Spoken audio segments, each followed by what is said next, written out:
Welcome to the Narrow Gate Ministry, an online ministry that aims to reach people for Christ through faithfully preaching and spreading the Word of God. Because narrow is the gate, and constricted is the road that leads to life, and there are few who find it.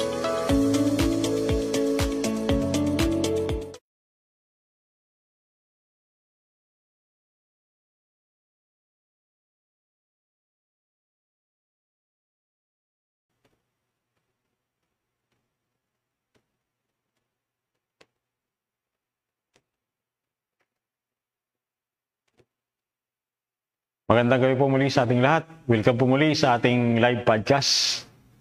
Pastor Ramil, magandang gabi po. Magandang gabi, Pastor Derek. Salamat sa Panginoon at tayo muling nakapagdaos ng ating Narrow Gate Ministry sa gabing ito. Nagpapatuloy po yung ating New Apostolic Reformation Series, Pastor. At tayo po ay nasa ika-6 na bahagi na. At alam ko po na may mga bago na naman tayong i-expose na false teaching. Ano po? At ano kaya po yun, mga tatalakayin po natin ngayong gabi. Yan, so ngayong gabi ay galing ako sa Taguig City, no? At may nakausap ako na isang bishop. Tinanong ko ang tungkol kay Pastor Botchal, kung ano yung kanyang ministry doon. Opo. Dahil ang balita ay siya daw ay dating ministerial chairman ng Taguig. At siya daw ang pastor ni Senator Alan Peter.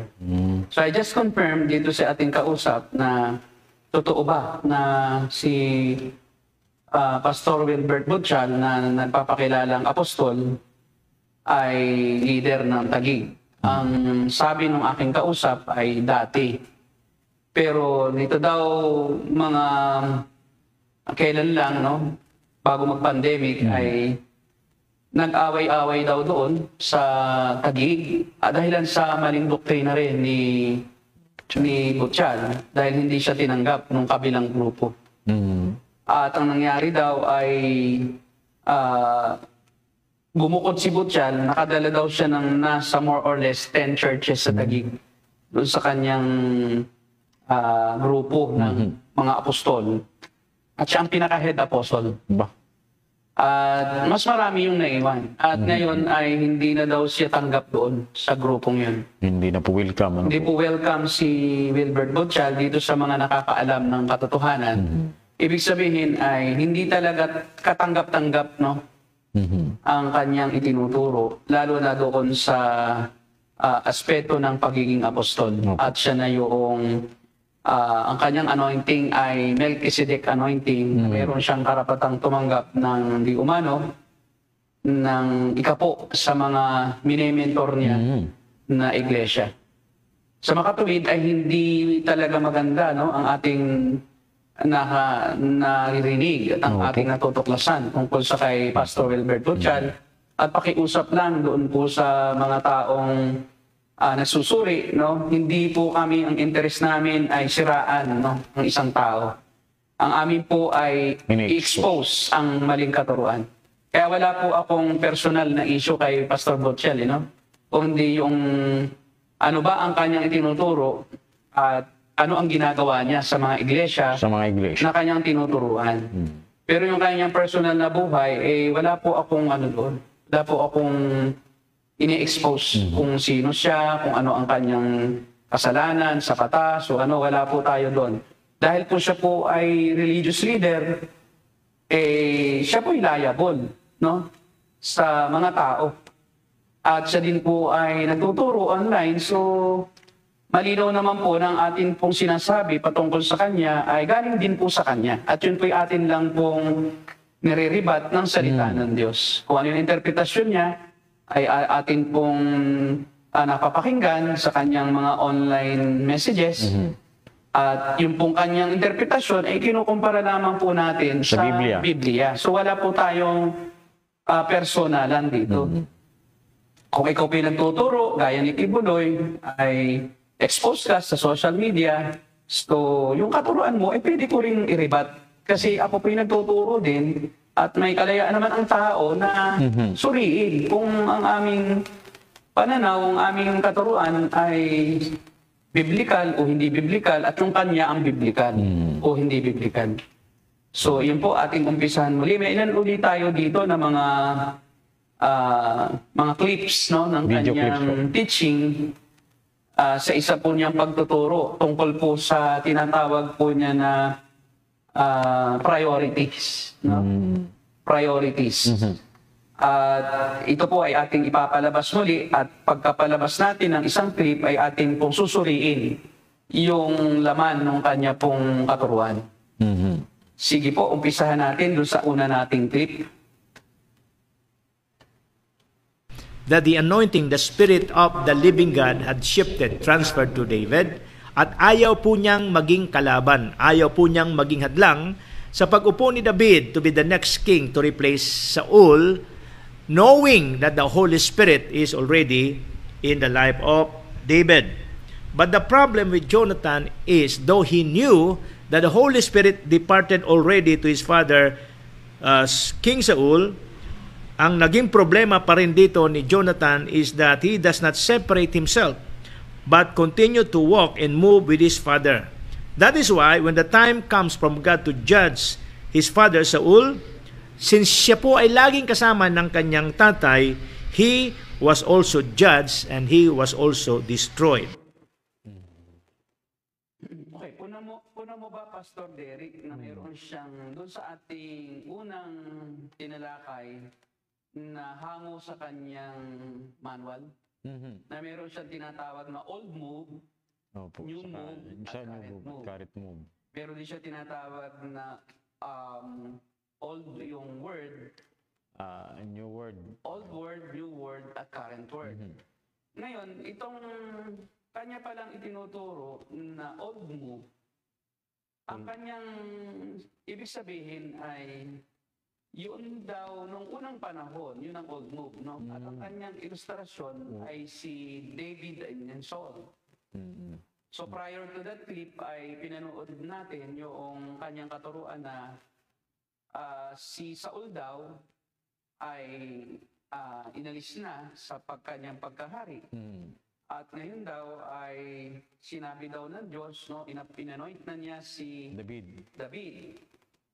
At ang sinasabi niya dito ay si David ang binigyan na daw ng banal na espiritu at tapos na ang banal na espiritu kay David. So sa madaling salita, si David ang kanyang ginamit dun sa old move. Yung old move of God na pagka inalisan ka na ng banal na espiritu at lumipat na yung banal na espiritu sa iba, kailangan umalis ka doon sa old move. At ang inilimbawa niya si Jonathan. Si Jonathan daw, di ba? Sino ba si Jonathan, Pastor? Kaibigan ni David yan. Sino Anak ni Saul. tatay? Anak ni Saul yan eh. Anak ni Saul. Aring Saul, Pastor. So ano bang ginawa ni Jonathan noong malaman niyang si David ang inanoint ng Diyos? Umalis siya sa ano eh. Ang alam ko po, umalis siya eh.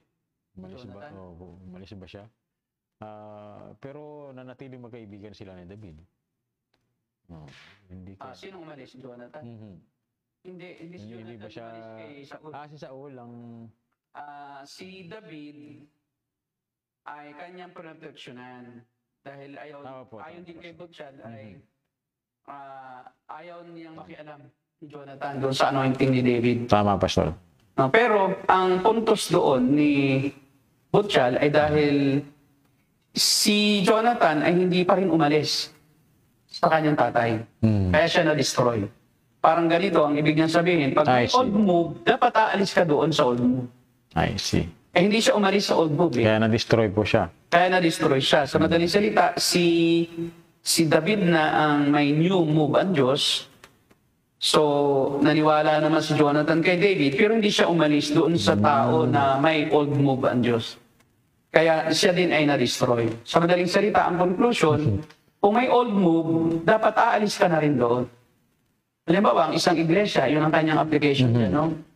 Nadatnan niya na hindi naniniwala sa apostol, ibig sabihin, old move pa yon. Ngayon, patapos niyang ma-share ang pagiging apostol, ang apostolic doctrine, at nanatili ka pa rin doon, madidestroy ang iglesia yan. Madidestroy. Kasi siya ang may new move. Siya yung may bagong espiritu na dapat sundan. Hindi naman madidestroy po, dinidestroy na. Ayun ang irony, no? Dati nung wala siya, hindi naman nadidestroy. nung dumating siya, saka na-destroy. O sino ngayon ang destroyer? Maliwanag naman, Pastor. Nadi-destroy talaga yung mga churches. O, naiwanag, nadi-destroy talaga. Pagka kanya tinuturo ang new move of God, at ayaw umalis ng mga miyembro doon sa kanilang dating paniniwala, madi-destroy yun. Aalis talaga sila sa church. So, napakalayo no, ng ilustrasyon. Isa pa, no, ang ating makikita rito ay napakalayong ilustrasyon si David at si Jonathan at si Saul para sa iglesia. Dahil wala namang iglesia noon. Wala po So, iglesia. ang tawag sa kanyang interpretation ay proof texting. Proof Texting. Hahanap siya ng text na magpuprove sa kanyang doctrine. So kahit na hindi yun ang context, wala namang connection ang church sa pagiging hari ni Saul at sa pagiging anointed ni David, ginagamit niya yung ilustrasyon para sa bagong galaw ng iglesia. So napakalayo niya, no? So kung ikaw ay may alam sa proper biblical interpretation, hindi mo i-spiritualize yun na si Jonathan at David at saka si Saul ay mayroong old move of God and new move of God doon sa kanilang buhay. Hindi yun. So napakalayo siya sa katotohanan para maikumpara mo siya at magamit na pang-suporta sa iyong katuruan ng New Apostolic. Dahil wala namang apostolic doctrine nung time na yun. Kasi yung mga apostol, kailan lang dumating po. So, okay, ano pa yung isa nating clip dyan, ating i-review, ating comment. Maalala ko lang, Pastor, no, yung ginamit niya ditong proof text ay yung 2 Chronicles chapter 10. Sige daw, basahin mo kung ano yung 2 Chronicles. Oo, kanya may pinaplas siya eh. Opo, dun Sige sa... daw, anong pinaplas niya niya? 2 Chronicles. Chapter 10. Okay. Tingnan natin kung anong sinasabi. Pakibasa mo.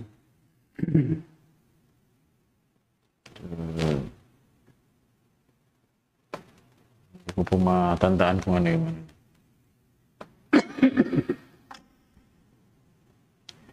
Sa 16, sabi dito, Okay. nang makita ng buong Israel na hindi na sila pinakikinggan ng hari, sumagot ang bayan, hari. Ang bayan sa hari, anong bahagi mayroon kami kay David? So parang iba po ito, ano? Siguro doon sa pabandang 11. Chapter 11. Hindi po. Dito sa chapter 10 po yun eh. Hindi ko masyado.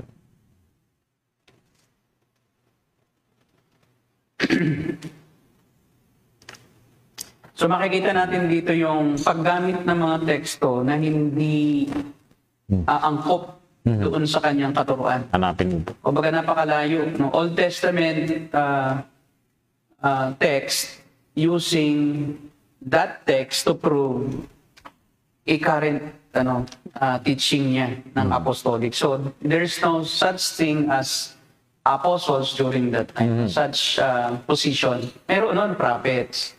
Mga But prophets. even prophets ay si Samuel pa lang, no? Ang prophets. Wala pang false prophets na kagaya nila. Yung totoo pa ng prophets. Okay, ano pa yung ating susunod na video? Kaya nga po, napaka-dangerous na tayo po ay laging kasama ng mga tao na hindi na kinakasihan ng Espiritu Santo because any time could be a time of judgment for them. At kung hindi po tayo mag-a-adjust ng ating mga paa upang sundan ang mga tao na sumusunod sa pagkilos ng Panginoon at nakita po natin ang ating mga sarili na patuloy na lumalakad kasama ng mga taong wala na ang pagkilos ng Espiritu sa Kanya. Mga kapatid, sabi ko nga, any time could be a judgment time, a judgment day. Any day could be a judgment day. And with that judgment time comes, kasama po tayo sa pwedeng madamay ng judgment na yon. That's why in 1 Chronicle chapter 10, verse 13 to 14, so Saul died for his unfaithfulness, which he had committed against the Lord, because he did not keep the word of the Lord. Okay, so ang conclusion na yon Kung mayroong bagong galaw ang Diyos, iniwan na ng banal na Espiritu si Saul, yun yung lumang galaw, at hindi ka sumama doon sa may bagong galaw ang Diyos, ay talagang ikaw ay mapapahamak. Yun. Yun ang tinutukoy niya, Pastor. Yun. Ano yung kanyang verse na binanggit? Para dito sa 13 eh. And the king answered. Siya mismo mali yung text. Kasi kinuha mo lang naman pero wala sa text niya. Pero iba yung iba yung binabanggit. Iba ang pinapakita niya. Sige, ano? Sa 13 hanggang 15, basahin ko, Pastor. Sa Tagalog na lang. Mabagsik silang sinagot ng hari at tinlukuran ni Haring Rehoboam ang payo ng matatanda. Si Haring, ba't si Haring Rehoboam na ito? Then dito sa 15, sabi dito, sa gayoy hindi nakinig ang hari sa taong bayan sapagkat iyon ay isang pagbabago ng mga pangyayari na ginawa ng Diyos upang matupad ng Panginoon ang kanyang salita na kanyang sinabi kay Jeroboam na anak ni Nebat sa pamamagitan ni Ahisias na si Lunita. Malayo pa rin. Malayo. Sobrang layo. Hindi natin makuha kung ano yung text niya. Mali doon sa sinasabi niya. Tingnan natin. Na binabanggit. So, well, ang sinasabi lang naman niya dyan is, kaya nga, huwag ka nang sumama. Doon sa old move. Yung sa dati mong kasama na iniwan na ng banal na espiritu. Na tinutukoy niya, ito yung mga pastor na hindi naniniwala sa kanya. Yun naman yung conclusion doon eh. Diba, pumasok siya sa isang iglesia at nagturo siya ng bago niyang katuruan. Tinatawag niyang apostolic doctrine na siya yung sinugo ng Diyos na mayroong espiritu ng Diyos na may current move at current word ng Diyos ayon sa kanya ring sa kanya sinabi sa kanya yung manual sa SCB School Church Builders Manual. Nasa manual po yan eh. Nasa manual po niya yan eh, na may sinasabi na siya na current move at saka new move. Ngayon, pag hindi ka kumbaga, pag dumating siya, yun ang ibig sabihin niya dyan eh, no? Na very subtle, ayaw lang niyang direktahin eh. Na pag dumating siya sa isang iglesia at nagturo siya ng bagong move ng Diyos, at hindi naniwala itong mga miyembro, mapupuksa sila. Kasi kailangan ay umalis sila dito sa lumang move na ito, no? At sumama sila sa kanya. Kasi ang tinutukoy naman niya, siya yun eh. Siya yun. Makipapansin mo mamaya na lahat ng tinutukoy niya ng tao ng Diyos, siya yun. Hindi lang direkta niyang sinasabing ako yun. Ngayon, kailangan sumama ka sa kanya na may bagong move ang Diyos para hindi ka mapahamak. Kaya napahamak dito sina Jonathan at saka yung pamilya ni Saul. Kasi alam na nilang wala na doon ang espiritu ng Diyos. Hindi pa sumama kay David. Hindi pa sumama kay David.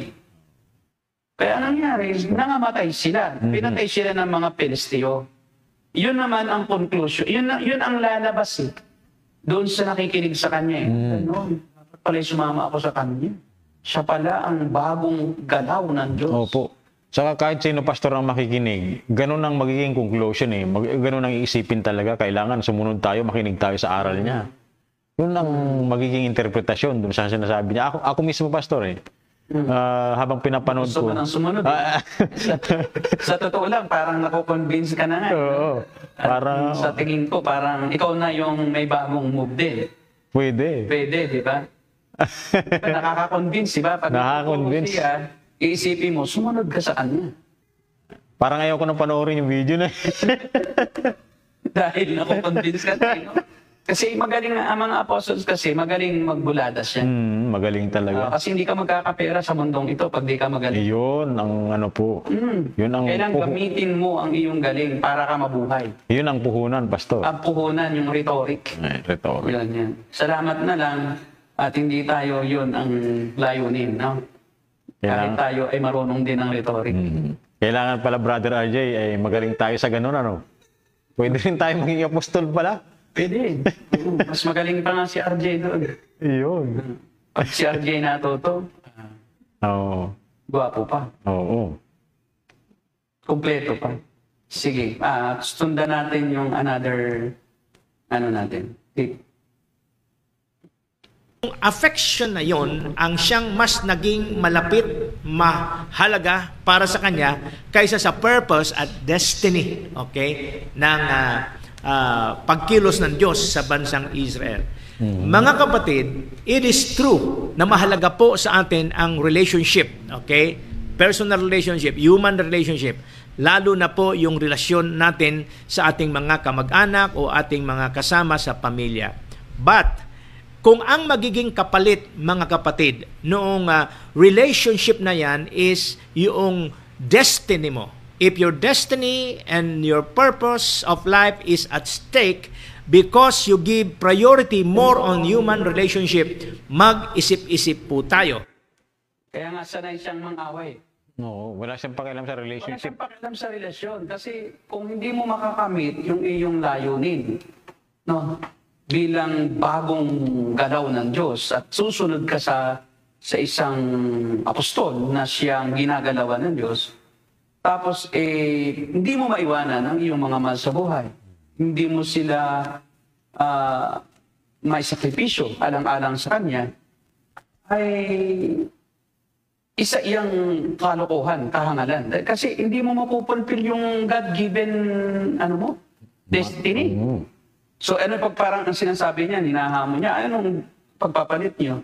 Yung mga ka-church ninyo, na dating ka-churchmate ninyo, na dating mga kaibigan nyo, yung pamilya ninyo, na mga ayaw maniwala sa iyo, kay Butchal, o si Butchal, na siyang magpupulpil ng destiny mo. Grabe, no po. So kaya dapat matuto kang isakripisyo yung mga relasyon. Siya ang magpupulpil po ng destiny. Yes, oo. Kasi siya apostol eh. Kasi lalabas at lalabas yan sa huli na siya yung apostol. At siya nga ang may Melchizedek anointing eh. May nagsabi na sa akin kanina na ang katuroan din niya yung kaya may Melchizedek na nakita tayo na sa tarpaulin na mayroong nagpapapicture. Nagpapapicture si Pastora Maris Dalida, no? Yung pastora doon na pinababa niya sa pwesto at inanoint niya, inappoint itong mga elder, itong mga kabataan. At pinababa niya yung pastora. Siya na ang sinusunod ditong bago na mga leader. Kasi siya ang pinanggalingan ng anointing eh. So siya na ngayon ang nasusunod. Through the appointed niya. Ngayon, nagkasira-sira na. Di ba? Kaya nga, ayaw na niyang papasukin yung ayaw maniwala sa kanila eh. Yan yung tinutukoy niya na dapat isakripisyo ninyo yung inyong mga emosyon, yung inyong mga relasyon para mapulpil yung destiny ng Diyos sa iyo. Na ano ang destiny ng Diyos sa iyo? Maniwala ka sa kay Butchal at bigyan mo siya ng tithes of the tithes. I will tell you, if money is excluded in equation, wala yan, pastor. Walang magtuturo ng ganyang false teaching. Kasi ang end result, ang pinaka-conclusion niya, magbigay kayo sa kanya dahil kayo'y mine-mentor ko. Ako ang nagpupulpil ng destiny niyo. May bayad yan, kapatid. Actually, pastor, sa bandang huli ng mga clip, yun yung na... Yun ang makikita. Ay, ngayon, advance ako eh. Sige, pakinggan pa natin. Siya mismo ang pagsabihin natin, hindi ako. That is why it is very important for us to listen. That's the issue of accuracy. Sapagkat yung issue po ng accuracy will lead to the second issue, and that is the issue of priority. The moment we know, the moment we discern, the moment we see, okay, the moment we receive clearly the instruction coming from the voice of God, then it will help us adjust our faith. It will help us to know our priority. You see, the issue of what is your priority is very important because it is the determining factor of your future and destiny. Ulitin ko po. The issue of what is your priority is very important because it is the determining factor of your future and destiny. What you do today will determine what your future will be. May tinabagit siyang Siguro, voice of God, diba? isa kayo sa mga pastor. So ang voice of God naman niya ay siya. Iba yung turo niya. Hindi naman ang voice of God ay yung sa labas o sa Bible.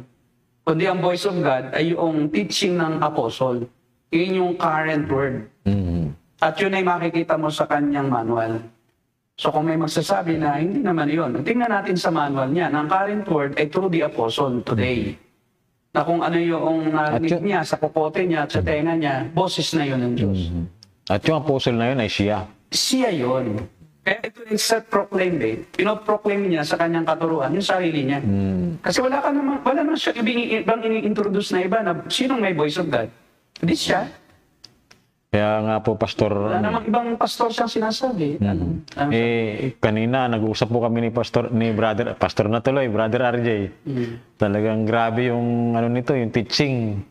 Yung kanyang sarili na po talaga ang Self-exaltation, self-proclamation. Sure, wala na si Kristo. Wala na. Hindi na. Ngayon, mapupunan mo na hindi nababanggit na si Christ. Puro Sa mga hindi niya nababanggit dyan yung teaching ng grace mismo. hindi po. Yung ebanghelyo, yung kaligtasan, hindi niya binabanggit. Puro na ito, puro pagsunod. Pagsunod, pag-iwan sa mahal sa buhay, para mapulpil ang destiny mo. At sasama ka doon sa ina-anoint ng banal na Espiritu. Grabe, po. Pero nabanggit po niya, Pastor, yung yung grace ng mga nakaraan. Kaya lang iba po yung definition niya. Oo, nabanggit niya, pero iba ang definition. Ano ba ang definition niya? Natanda? Power yun, na indineposito sa kanya ng Diyos. Power of God to fulfill your destiny. Your God-given destiny. No po. Napakalayo. Iba talaga sa biblical na definition. Ang grace is God's riches at Christ's expense. Yung lahat ng mga biyayang spiritual na nakamit natin. Biyayang spiritual po. Hindi power. Walang power ang mga Kristiyano. Talagang Kahit na pastor, walang power. Anong power yon na binigay sa iyo ng Diyos? Hindi mo maintindihan Ano bang power yon? Yung pala, yung power na yon ay yung power para magkumbinsi ng mga hindi aral na Kristiyano. gullible. Gullible Christians para paniwalain niya, para ang end result ay makinabang siya. Yan lang naman po Matindi, po. Bakit nag-ministerial yung mga pastor? O di para makahingi ng tulong. Pag may grupo ka, pwede kang lumapit sa isang politiko. Huwag na nating lukuhin ang ating sarili. Yung mga pastor, kaya naman nag-join sa mga samahan, nagpaparami ng miyembro. Para makalapit, pag lumapit sila sa isang gusto ng may boto, madali. Opo. Ang suma total, pera pa rin. Opo. Huwag na tayong maglukuhan, kaya may mga ministerial Hindi lang po yan para lang mamigay. Hindi naman namimigay ang mga nasa ministerial Naninegosyo nga yung iba diyang pastor na may ministerial, may iniaalok na multi-level marketing. Oo. May iniaalok na negosyo. Tapos yung mga miyembro pasasalihin din. So huwag tayong maglukuhan. Ay nako, alam ko na sa tagal na ng aking pagmamasid sa mga grupo ng mga ganyang pastor. Dapat, Pastor pala, nagnegosyo na lang sila. Dapat nagnegosyo na lang. Huwag gamitin ang pagiging pastor o ministro o church leader sa pansariling interes. Ngayong eleksyon na naman, malapit na naman ang eleksyon, marami na namang mga pastor ang gagawa ng mga movement na yan. Magugrupo-grupo na naman yan, magpapapansin na naman sa mga politiko. Diba? Pag may marami, lalapitan ka ng politiko. At pag nilapitan ka, makaka-request ka ng tulong. Yun lang naman Huwag na tayong magputuan, huwag na tayong sinungaling sa isa't isa. Huwag nang magbalat kayo.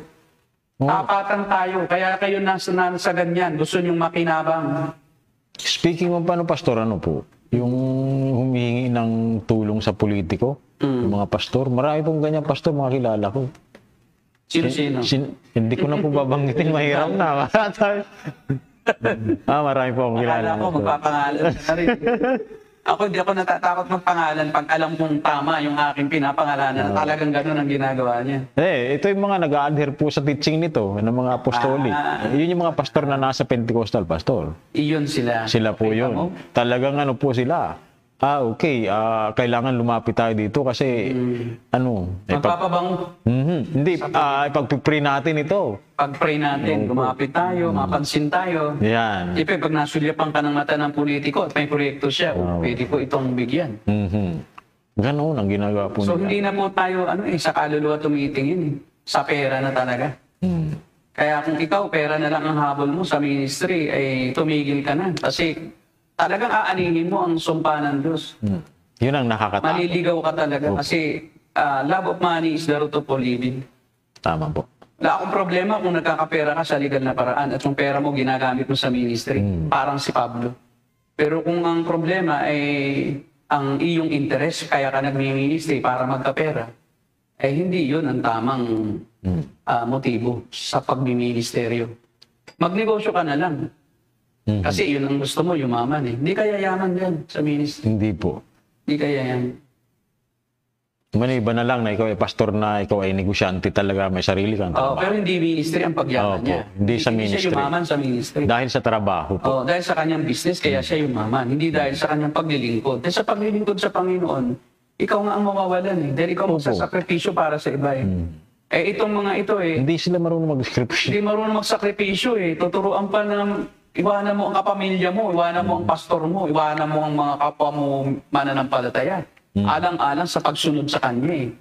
O, di ba? Napakamaling kaparaanan. Bakit mo ituturo yun na iwanan ang pamilya mo, palang-alang sa kanya, sa pagpulpil ng destiny ng Diyos sa kanya, sa pamamagitan niya. So, baliktad ang nangyayari. Pero Yun pa, ang, yun po yung sinabi mismo ng Panginoong Jesucristo, di ba? Na bagaman iba yung context ng sinabi po niya na ang gustong sumunod sa akin ay iwanan yung kanyang pamilya. iwanan ang kanyang ari-arian, Opo. sumunod sa akin. Pero hindi naman po ibig sabihin na tinuro ng Panginoon na talikuran ng pamilya. Kamuhian ng pamilya. Yung kasing isang misinterpretation doon na sinabi ng Panginoon na ang sino mang hindi itakwil ang kanyang pamilya, ang kanyang asawa, anak, ang sino mang hindi tawag doon, kamuhian ang lahat sa kanyang mga mahal sa buhay, hindi karapat-dapat sa akin. Ang tawag po doon ay hyperbole. Hyperbolic language. Na kung ikukumpara mo yung iyong pag-ibig sa Diyos, sa pag-ibig mo sa pamilya mo, magiging pagkamuhi na lang ang hitsura ng iyong pag-ibig sa iyong pamilya. Kumbaga, hindi kayang ipantay o hindi kayang pantayan dapat kung gaano kalaki at kung gaano kataas at kung gaano kalalim ang pag-ibig mo sa Diyos kumpara sa pag-ibig mo sa pamilya. Dahil hindi man itinuturo ng Panginoon, kagalitan mo ang iyong pamilya. Yan po'y hyperbole. Hyperbolic language na kung ikukumpara mo talaga, ay walang kaparis ang pag-ibig mo sa Diyos. Opo. Pero hindi yun nangangahulugang itatakwil mo Tatakwil talaga. na. At dahil nga sa maling interpretation na ganyan, marami talaga yung iniiwan ng pamilya, tapos nangangaral, tapos yung iba, kanilang pinaglilingkuran, yung kanilang sariling pamilyang nangangailangan rin ng kaligtasan, ay iniwan dahil sa maling pagkaunawa sa teksto. Na ang sabi, itakwil ko raw. Mali, hindi sinabi itakwil. Kung hindi, yun ay pagkukumpara sa iyong affection sa Diyos at affection sa pamilya mo. Magiging, kung ikukumpara mo, pagkamuhi na lang ang dating. Grabe po. Yun. Now, the problem is, hindi ka naman tinuro ng Panginoon na iwanan mo ang pamilya mo.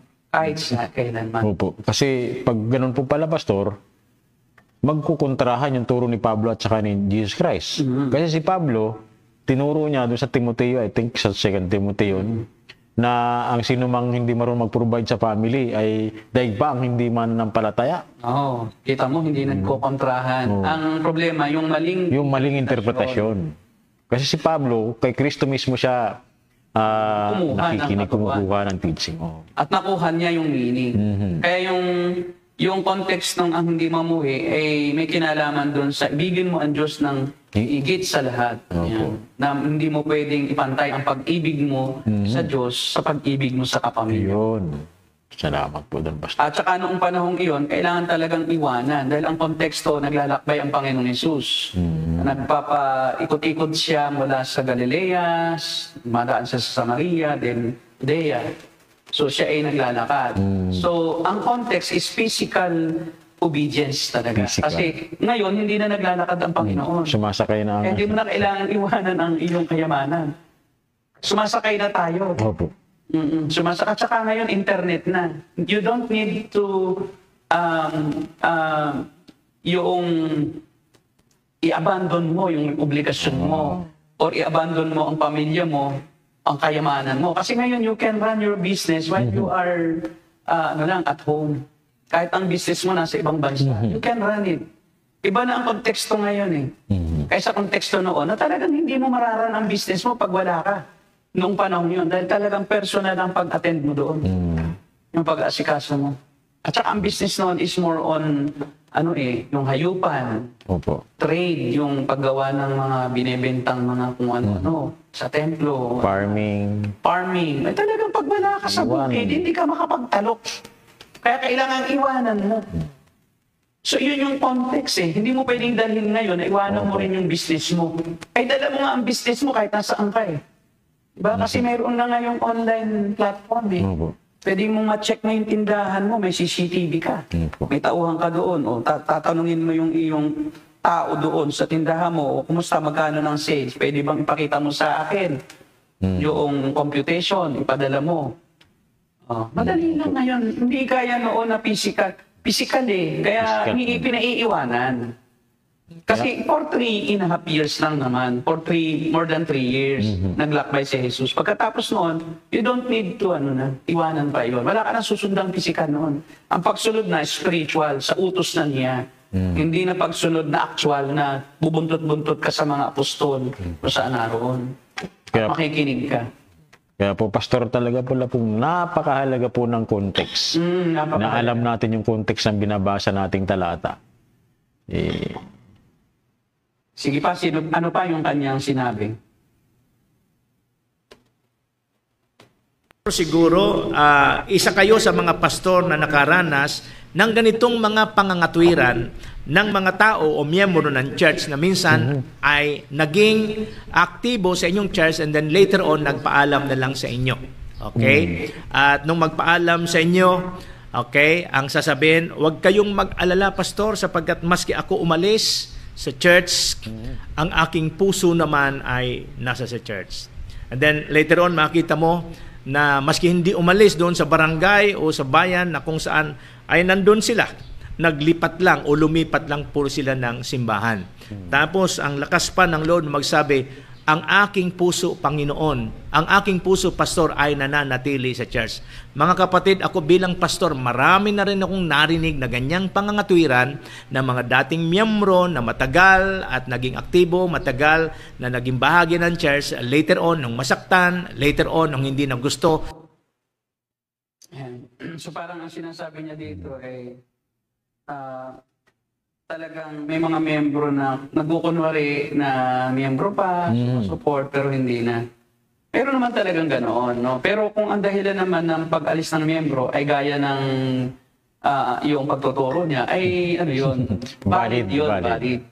Kasi ang isang miyembro, kung tinuturo na sa inyo ay mali na sa katuruan ng kasulatan at nagpapanggap na mataas ang posisyon ng isang pastor at siya na yung may anointing at sa kanya na lang nakadeposito ang grace, kaya turo ng mga yan, na ang grace daw ng Diyos ay nasa pastor at hindi daw yun ma-access ng miyembro kung hindi maglilingkod sa pastor. Abay talaga pong nararapat po kayong umalis. Malayang-malaya po kayong umalis. Dahil po yan ay napakalaking dahilan para iwanan nyo yung taong yan. Dahil walang sino mang tao na repository lang ng grace na siya lang ang may hawak. At kailangan mong i-access yun sa pamamagitan ng obedience mo doon sa taong yun. Hindi po yan doktrina ng Biblia.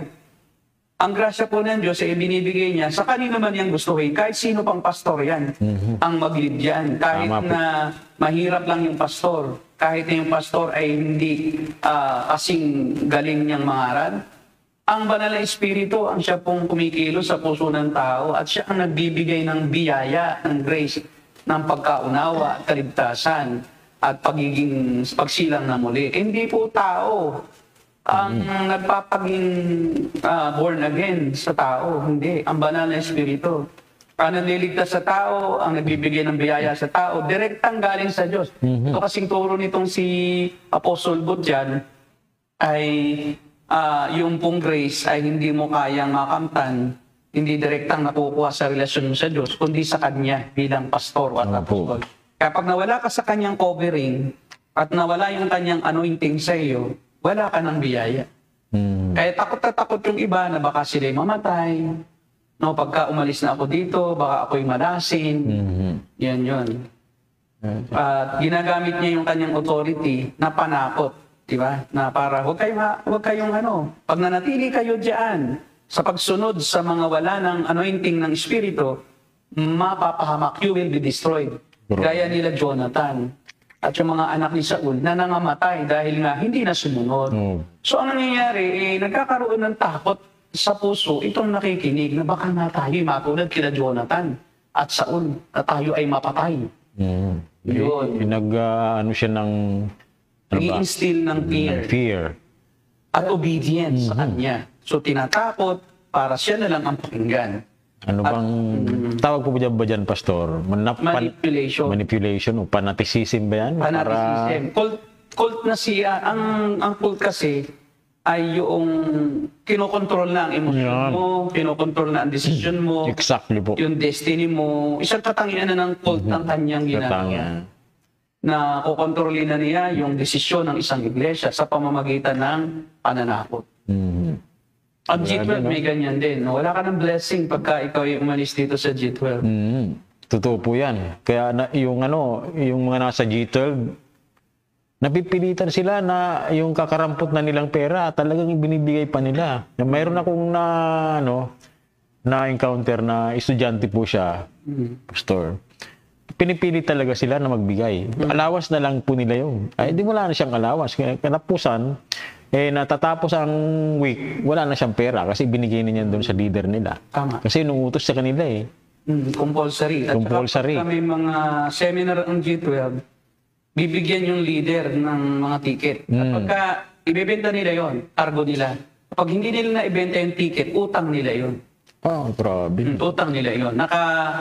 Naka-record yon. At sisingilin sila ng mga leaders. Grabe. Walang hawa itong mga to. So, walang kaawa-awa. Ang mga G12 din, gaya ni Butchan, ganyan din Kasi pareho silang apostolic Ang G12 kasi apostolic din. Iba lang nga lang apostol nila, si Cesar Castellanos ng Bogota, Colombia.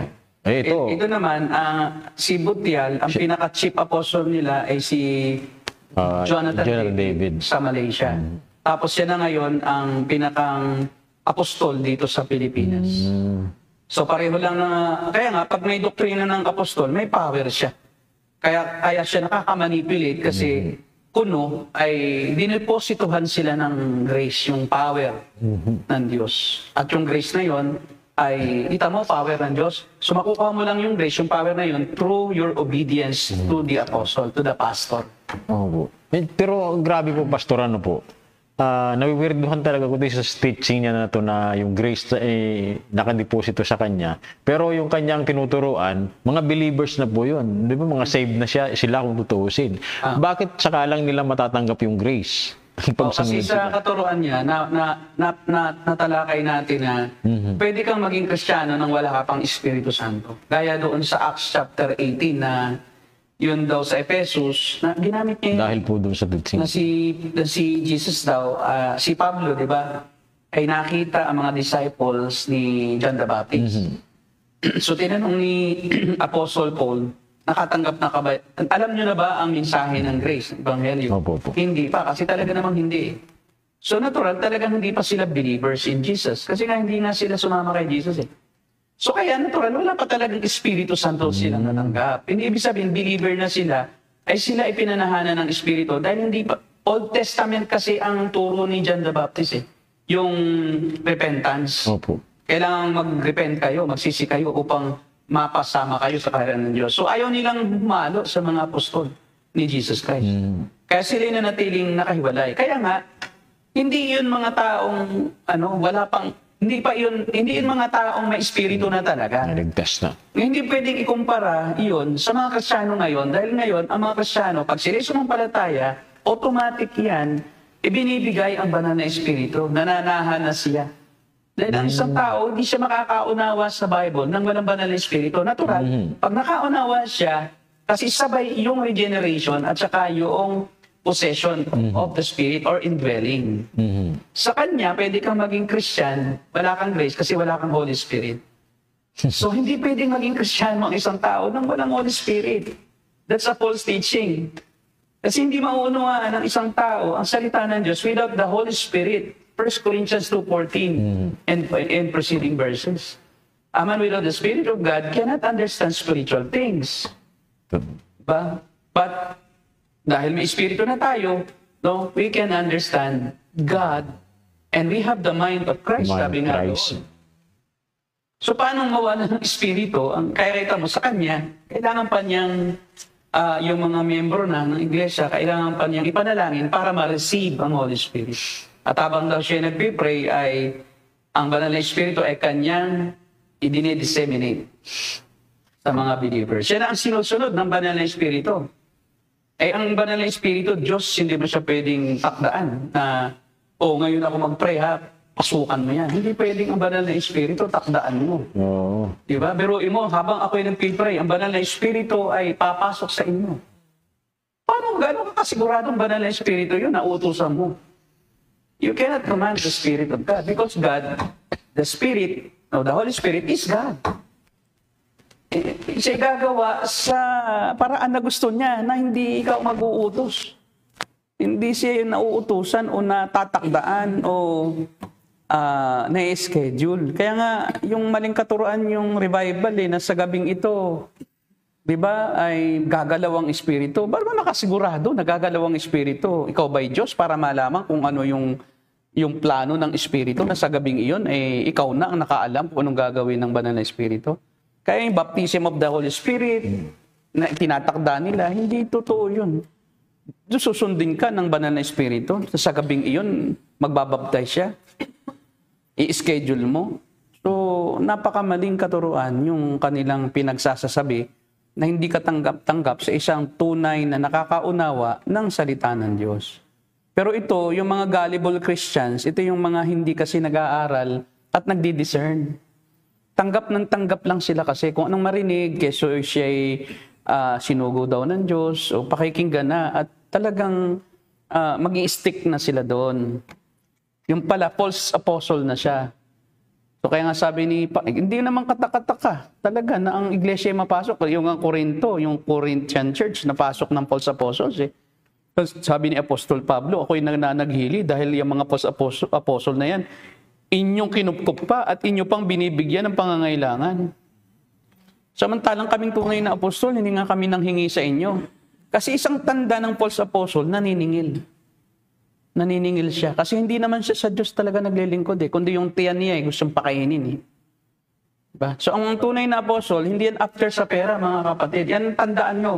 Pag ang isang tao pumunta sa church nyo at nagturo sa inyo at naniningil sa inyo, nagpapabayad ng walang pakundangan na talagang walang hiya at kapalmok siya sa pagsasabing dapat tayo ako bigyan ninyo, ay hindi po tunay na apostol yan.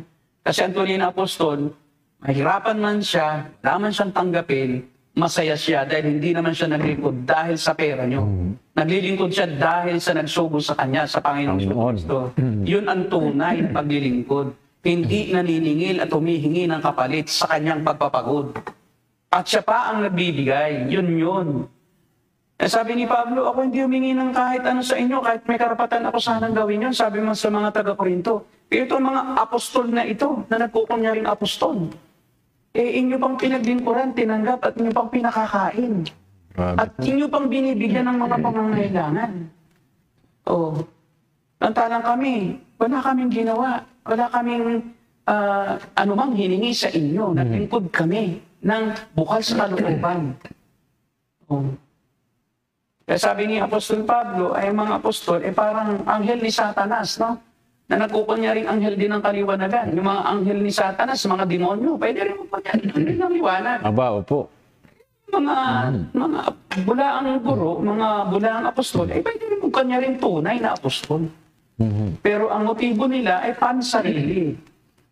Yung sila'y paniwalaan, sila'y sumikat, sila'y sundin, sila'y paglingkuran, bigyan ng pera, ikapo, tithes of the tithes, at sila'y sundin ng walang kondisyon, blind obedience. Na kahit anong sabihin nila, kahit paiwanan sa inyo yung inyong pamilya at ang inyong mga kasama sa iglesia, huwag na ninyong papasukin yan sa iglesia. Susundin ninyo? O bakit? Sino ba ang boss ng iglesia? Si Butchan ba? O ang Panginoong Jesucristo? Ang Panginoong Jesucristo ba pwedeng magpalayas ng mga miyembro? Isipin ninyo, kinupkup ka ng Panginoong Hesus lahat Kahit nga may kwetong, hinahawakan niya. Kahit yung babae na makasalanan, in-entertain niya. Pagkatapos kayo, dati nang kasama ninyo, alisin yan, huwag papasukin. Tardaduhan ang church. Dahil ayaw maniwala kay Butchan. Hindi kami aalis sa SCB, sa School of Church Builders. O, bido mo School of Church Builders, sino ba ang builder ng church? Si Jesus Christ.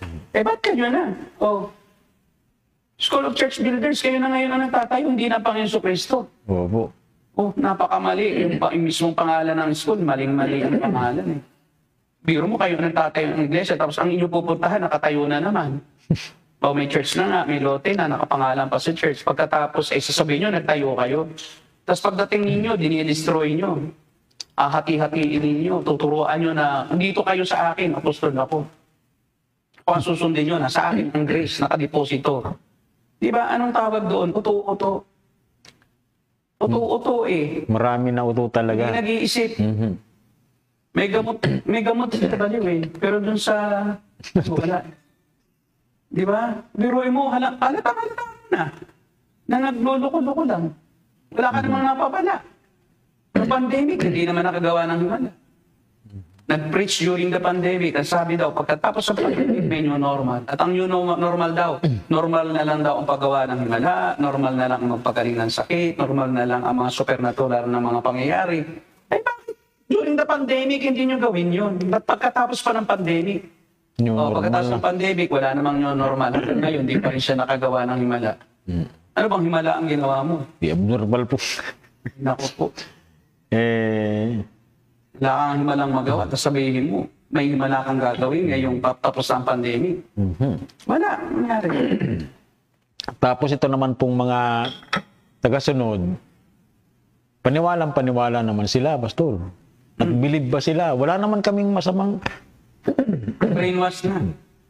Excuse me. Wala naman kami anyang maling nakikita doon sa tinuturo. Paano nga may maling makikita? Wala namang ibang nakita, kundi isa lang naturo. Yun. At kasi ang pinapasok naman ng mga bulaang guro, yung mahina talaga ang pundasyon ng doktrina. Yun po. Kung matibay kasi yung doktrina, makikita nila ang mali. Kaso wala nga statement of faith and church eh.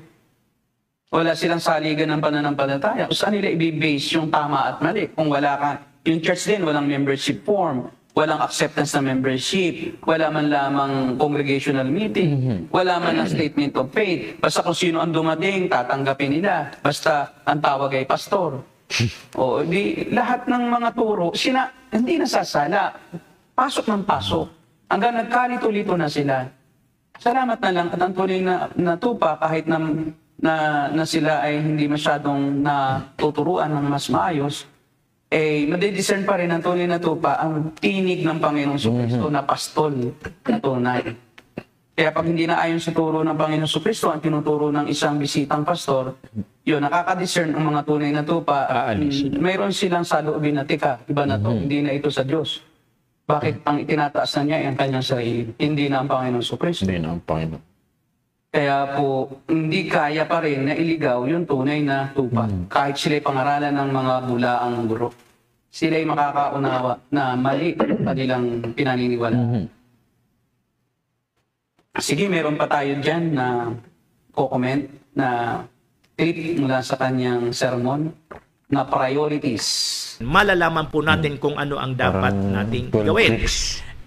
At makikita po natin that following a man that leads a movement is in the center of it. Meaning, we need to follow the man God is using to lead the movement. Because when you don't follow the man He is using to follow a move of God, mga kapatid, sigurado, ibang move ang iyong pupuntaan at susundan. Tingnan mo na, may binabanggit siya, post natin, na may man.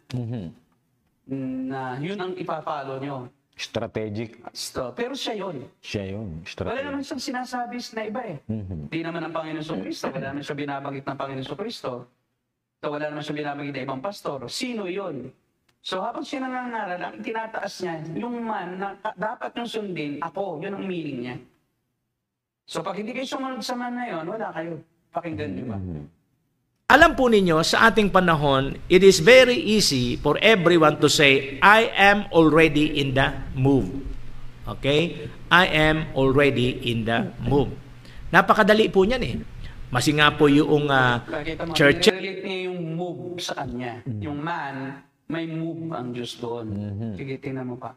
na kung saan ay hindi na gumagalaw. They can still be deceived by saying, we are still in the move of God. We are still in the flow of God. Don't you know that even dead things are also flowing? Yun. So, doon na lumalabas yung new move. Yung man, may move ang Diyos doon. Grabe, no? Strategic man daw po yung tawag. Strategic man siya yun. Wala daw nakita ang Diyos na iba kundi siya eh. Diba? So strategically, siya yung man na yun na may new move ang God. At kailangan sundin mo yun. Yan. Hindi tahas ang sinasabi niyang ako yun, pero lumalabas. Sa kanyang pangangaral, siya talaga yun. Okay? Ano pa? Ang susunod na clip. Isa lang ang hinahanap ng Panginoon. But I found no one. Strategic man, a rare breed. That's why the moment God has connected us to strategic man, make that decision that may strategic man at kukonek ka ng Diyos sa strategic man. Hindi na ang Panginoon Kristo eh. Makikita nyo, absent ang Panginoon Kristo. Hindi ka kukonek kay Jesus Christ. Kasi sa turo ng apostolic, ang strategic man na yon, yung apostol, yun ang kumukonek kay Christ. Tapos ngayon, kukonek kayo kay Christ through this apostle. Diba? So, hindi ka makakonect kay Christ. Kaya nga, ang turo, it's not through your personal relationship with God or Christ, with Christ, but your personal relationship with the apostle, with the pastor. Bakit? Ang Diyos, ang banal na siya ang nakakonect kay Christ. Ang mga miyembro naman, hindi makakonect kay Christ. Kasi nga, siya nga ang repository ng grace. So, kailangan kukonect ka dito sa pastor. At pag naglingkod ka kay pastor, doon ka lang niya ituturing na tupa. May sermon din siya na yung ayaw makinig sa akin, hindi ko tupa yan. So yung ayaw maniwala sa akin, hindi ko tuturing na tupa. So ngayon, kailangan talagang die-hard ka sa kanya. Para ituring ka niyang tupa, paglingkuran mo siya, at saka ka lang pwedeng maka-access sa grace. Bakit? Si Jesus Christ, nakakonect sa pastor, ikaw naman nakakonect kay pastor, makakakonect ka na sa grace ni Christ through the pastor. So ngayon, mayroon na ngayon bagong hierarchy. Siya na ngayon ang mediator kay Christ at sa mga miyembro. Pag inalis mo yung mediator, you cannot connect with Christ anymore. And you will not be saved. Yun na ngayon ang result noon. Kasi hindi ka na makakonect kay Christ. Paano ka ma-save? So ang mangyayari, siya na ngayon ang panibagong kibuloy. Yun. Sa atin lang siya sa atin. Si kibuloy talagang tahas ang sinasabi. Na ako ang daan, ang katotohanan. Dumaan kayo sa akin. Dumaan kayo sa akin. Ngayon, in essence, dadaan din sa kanya. Yung mga miyembro. Ngayon, hindi pa rin nakakahalata itong mga miyembrong galibol na sila yung minamanipulate na. Kasi bakit? Magkakaroon din kasi sila ng authority. Pag nakakonek ka kay Butyan, ikaw yung unang nakakonek, o di ba? Ikaw ang unang susundin din ng mga miyembro. Ganun, parang yung authority nagpo-flow kay Butyan. Pag in-appoint ka ni Butyan, ikaw yung may anointing ni Butyan. So ngayon, kung may anointing ka na Butyan, ikaw makaka-access sa grace. Ngayon, yung iba, hindi rin maka-access kay Butyan. Kung hindi naman a-access sa maginawa din ni Butyan. Kasi meron na rin siya mga mga ad hoc apostles yung mga tinatalagan niya sa mga area-area. Yun ang connect naman sa kanya. So, lagi siyang mayroong parang multi-level marketing. Siya yung pyramiding, siya yung nasa tok-tok. So lahat yan may kita. May kita yan lahat. Kaya nga meron siyang Melchizedek anointing na lahat ng churches na kanyang tinutulungan, miniminti, magbibigay ng 10% ng tithes and offerings nila sa kanya rin. So kaya talagang yayaman siya. Kasi yung turo na special siya ang strategic man of God na sa kanya nakakonect ang Panginoon sa Kristo. Sa kanya lang makakakuha ng grace itong mga miyembro. So actually, that's another gospel. Binago na niya ang gospel. At tuloy na gospel, each individual, they are chosen by God before the foundation of the world. To be holy and blameless in His love, He predestined them. Malinaw po yun, Ephesian pastor. Oo, bawat isa, no? Bawat isang mananampalataya ay pinili ng Diyos. Hindi lang siyang pinili ng Diyos. Opo. At yung mananampalataya na yun, ay pinagpala ng spiritual blessing. Yes, bawat isa. Lahat ng mananampalataya ay tumanggap ng pagpapala ng Diyos. Direkta galing sa Diyos. Hindi dumaan sa apostol. Kahit na hindi dumaan kila Pedro, mas matindi pa siya kila Pedro. Matindi talaga. At kay Pablo. Kasi sila Pablo, hindi nila itunuring na sila lang ang dadaanan ng grace. ng power ng Diyos at ng mga biyaya. Hindi, kailanman hindi nagturo ang mga tunay na apostol na kailangan kayong dumaan sa amin bago kayo makatanggap ng Grabe ito. blessing. Grabe. Siya, iba na eh, mas matindi siya. Kasi kailangan kumonek ka kay Butchal bago ka magkaroon ng blessing ng Diyos.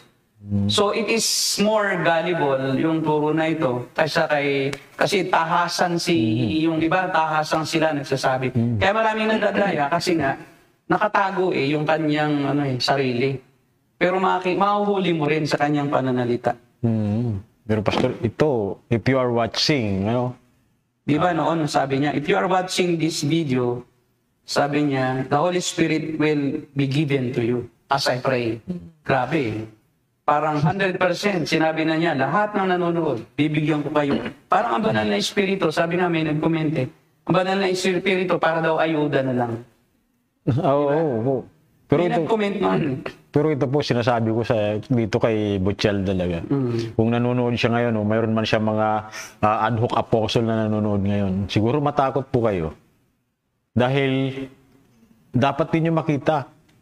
Kasi kayo tinataas niyo ang sarili ninyo. At ikumpara ninyo ito doon sa mga nakaraang apostle talaga ng Bible. Kung paano sila nagturo ng gospel, kung paano nila talaga itinatag ang mga churches, at paano sila nag-ibanghelyo. Hindi nila itinaas ang kanilang mga sarili. Pero ikaw, malinaw na tinataas mo yung sarili. Kayo mismo, yung mga nagtuturo nito. Ngayon, ano ang sabi ni Apostol Pedro tungkol sa access sa Diyos? Ang sabi ni Pedro sa 1 Peter 2, verse 4 to 5, ang sabi dito, ito yung para sa lahat ng mananampalataya, hindi lang ito para sa mga pastor o leader ng church. Ang kinakausap niya rito ay mga Kristiyano, na nakakalat sa iba't ibang panig ng mundo. 1 Peter chapter 2, verse 4 to 5. Yan, pakibasa mo. Ano ang sinasabi ng Biblia tungkol sa access sa Diyos? Ito ba'y through a single person na dapat siya ang access para sa inyo? Dahil ka makalapit sa Diyos dahil kailangan lumapit ka pa kay Butchal at ilalapit ka naman ni Butchal sa Diyos. Kaya nga siya ang magbibigay sulit sa miyembro, siya magsusumbong. Kasi hindi makasumbong ang mga Kristiyano direkta sa Diyos eh. Kaya siya ang magsusumbong. Kumbaga walang karapatan ang Kristiyano magsumbong sa kung anong ugali ni Butchal. Hindi mo siya pwedeng questionin sa Diyos kasi siya ay may given blanket authority. Lumalabas. Grabe no. Kailangan siya lang ang may kakayahan sa inyo na magsabi kung ano ang dapat gawin. Ngayon, yan, pakibasa kung totoo ba na ang isa lang tao o apostol lang ba ang pwedeng makalapit sa Diyos? Pakibasa. Pabubulaanan po yan ito. Pabubulaanan yan ng kasama niya na hindi totoo siya. Si totoo ito apostol. Pero hindi niya ito kasama pala. Kasi patay na si Pedro. Opo. Sabi po dito, lumapit kayo sa Kanya. Siya ang batong buhay na itinakwil ng mga tao, ngunit pinili ng Diyos na mahalaga sa Kanyang paningin. Okay, sino tinutukoy? Lumapit kayo sa Kanya, sino yan? Si Jesus. Ang buhay na bato na tinanggihan ng mga tao. Si Jesus yan. Si Jesus. Tayo pinalalapit ni Pedro, mga Kristiyano, kay Jesus, hindi kay Butchal. Pero ito, si Butchal, Hindi ka makalapit kay Jesus. Kailangan lalapit ka muna kay Butchal. pero si Pedro, pinalalapit niya yung mga mananampalataya kay Kay Jesus. Jesus, direkta. Hindi siya pinalalapit ni Pedro sa akin. Hindi rin sinabi ni Pedro na Lumapit kayo sa akin. lumapit kayo sa akin dahil akong apostol, dahil ako ang maglalapit sa inyo sa Diyos na nireject ng tao. Hindi. Dinirect sabi niya, as you come to Him, habang lumalapit kayo sa Diyos, kay Jesucristo na batong buhay na tinanggihan ng tao. Ngunit sa paningin ng Diyos ay napakahalaga. Napakalaga. O si Jesus, ano pa, dugtong mo pa yung sinabi ni Pedro. Sa verse 5, tulad ng mga batong buhay, maging bahagi kayo ng isang templong espiritual. Bilang mga paring itinalaga para sa Diyos. Ang mga Kristiyano, priest tayo. Tayo mismo ay makakalapit. Ang role ng priest ay lumapit sa Diyos para sa mga tao. Tayo din ay pwedeng lumapit. Tayo ay pare din, saserdote din ng Diyos. Hindi lang si Apostle Peter, ang saserdote ng Diyos. Kundi ang bawat mananampalataya ay gaya ng batong buhay na itinatag bilang espiritual na tahanan upang maging mga banal na saserdote. Ang bawat mananampalataya ay saserdote ng Diyos. Napakalinaw po ng talata. O paano mo ito i-refute, Butchal? Nasasabihin mong ikaw lang ang lalapitan. At hindi makakalapit itong mga miyembro. Alam mo, this single text and few verses of the Bible, kung ito lang ay talagang pag-aaralan ng mga napapaniwala ni Butchal, abay magbunus dili kayo mali na. Nasa kulto kayo mga kapatid. Pero sana po, Pastor, maging bukas sila. Sundan nila to.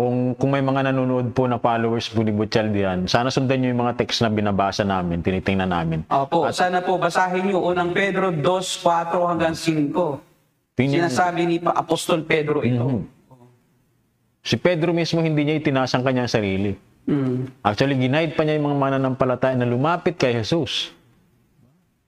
Hindi kay Butchal. Opo, hindi kay Butchal. Kakaiba na ito, no? Pinagbabawalan niya ang mga Kristiyano lumapit direkta kay Jesus kasi siya lang ang nakakonect kay Jesus. Maaagawan kasi. Maagawan lang. Gusto niya siya lang. Napakamakasarili. Gusto niya siya lang ang maka-access sa kay Jesus Christ. Sarili. Ano po? Ano pa? Yung buong verse 5. Bilang mga paring itinalaga para sa Diyos, mag-alay kayo sa Diyos ng mga handog na espiritual na kalugod-lugod sa Kanya, alang-alang kay Jesucristo. Tayo din ay makakapag-alay ng mga espiritual na handog. Hindi lang si Butchal. Hindi lang si Butchal. Hindi lang siya ang pakikinggan at tatanggapin ng Diyos ang handog. Pati tayong mga common believers, mga kapwa mananampalataya, pantay-pantay lang tayong mga saserdote sa harap ng Diyos dahil kay Jesucristo. Makakalapit tayo ng direkta sa Panginoon Jesucristo. Hindi tayo tatanggihan. Hindi pwedeng may isa lang tao na appointed si Jesus Christ para doon kalalapit. Kawawa naman ang napakaraming Kristiyano, bilyon-bilyon, na hindi nakilala si Butchal. O kasi hindi sila makakalapit kay Jesus Christ kasi si Butchal lang yan Baka sabihin po niya. Ilan lang naman ang mga, baka nga dito sa Pilipinas, baka pa wala pang 10,000 ang miyembro niya. Pero baka sabihin po niya, Pastor, siya ay strategic man siya dito sa isang grupo. Baka sa mga ibang grupo, mayroon ding strategic man o apostle sa Wala. Siya lang.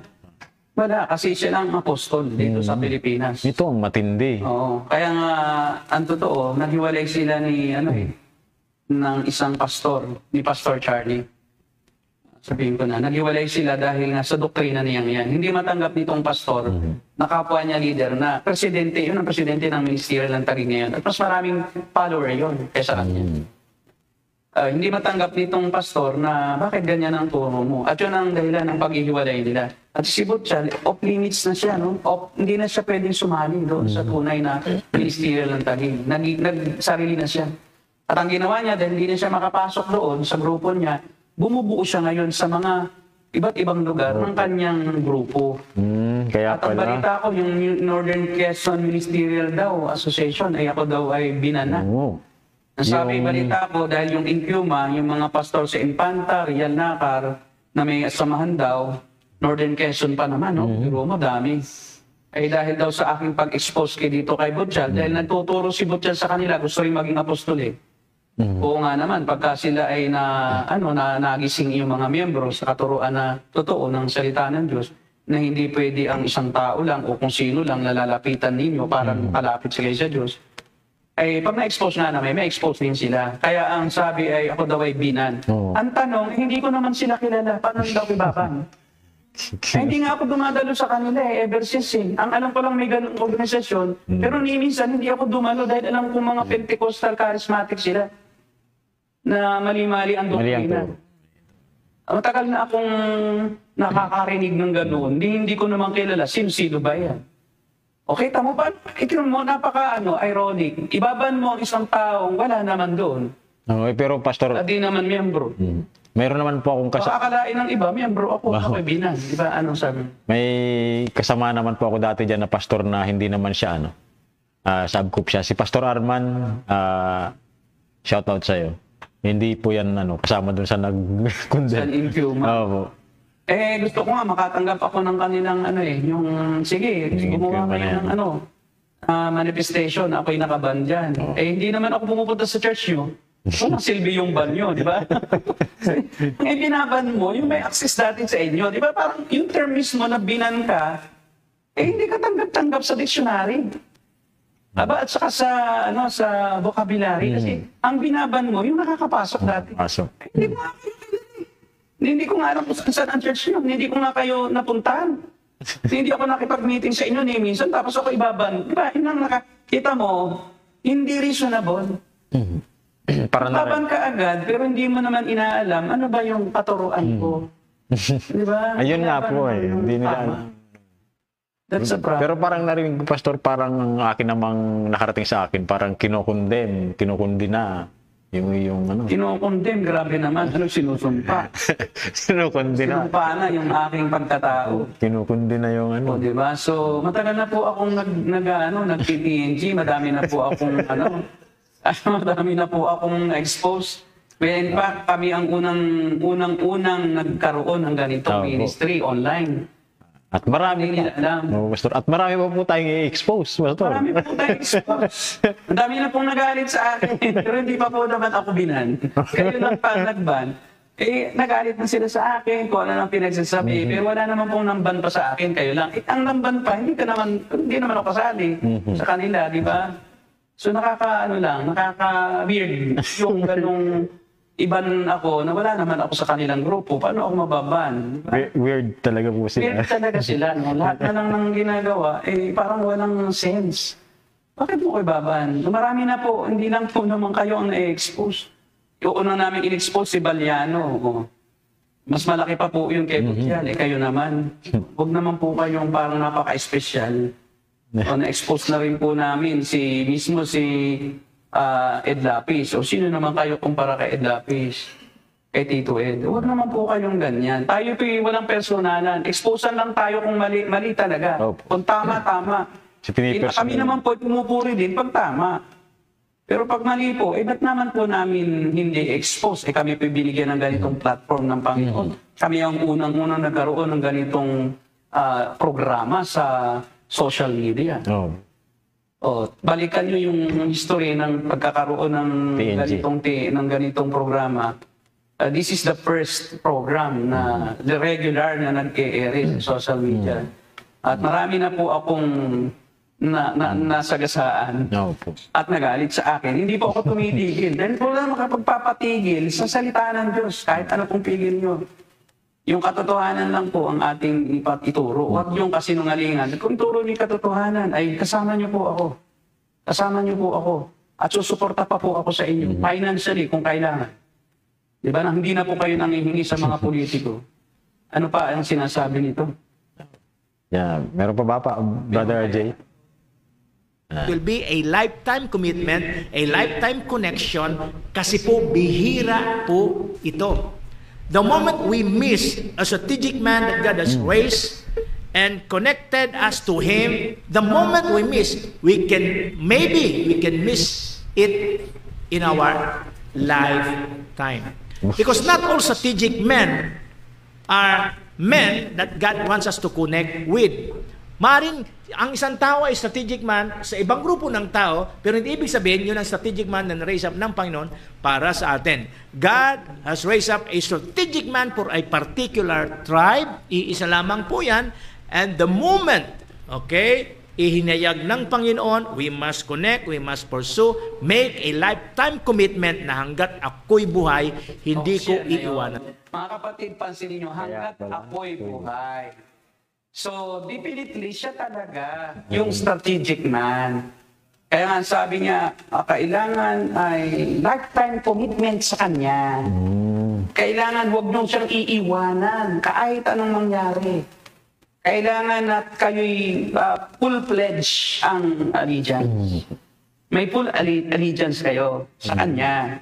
At loyalty, di ba? At sinabi niya, habang ako'y buhay. Kita nyo siya talaga. Huwag tanggihan ha.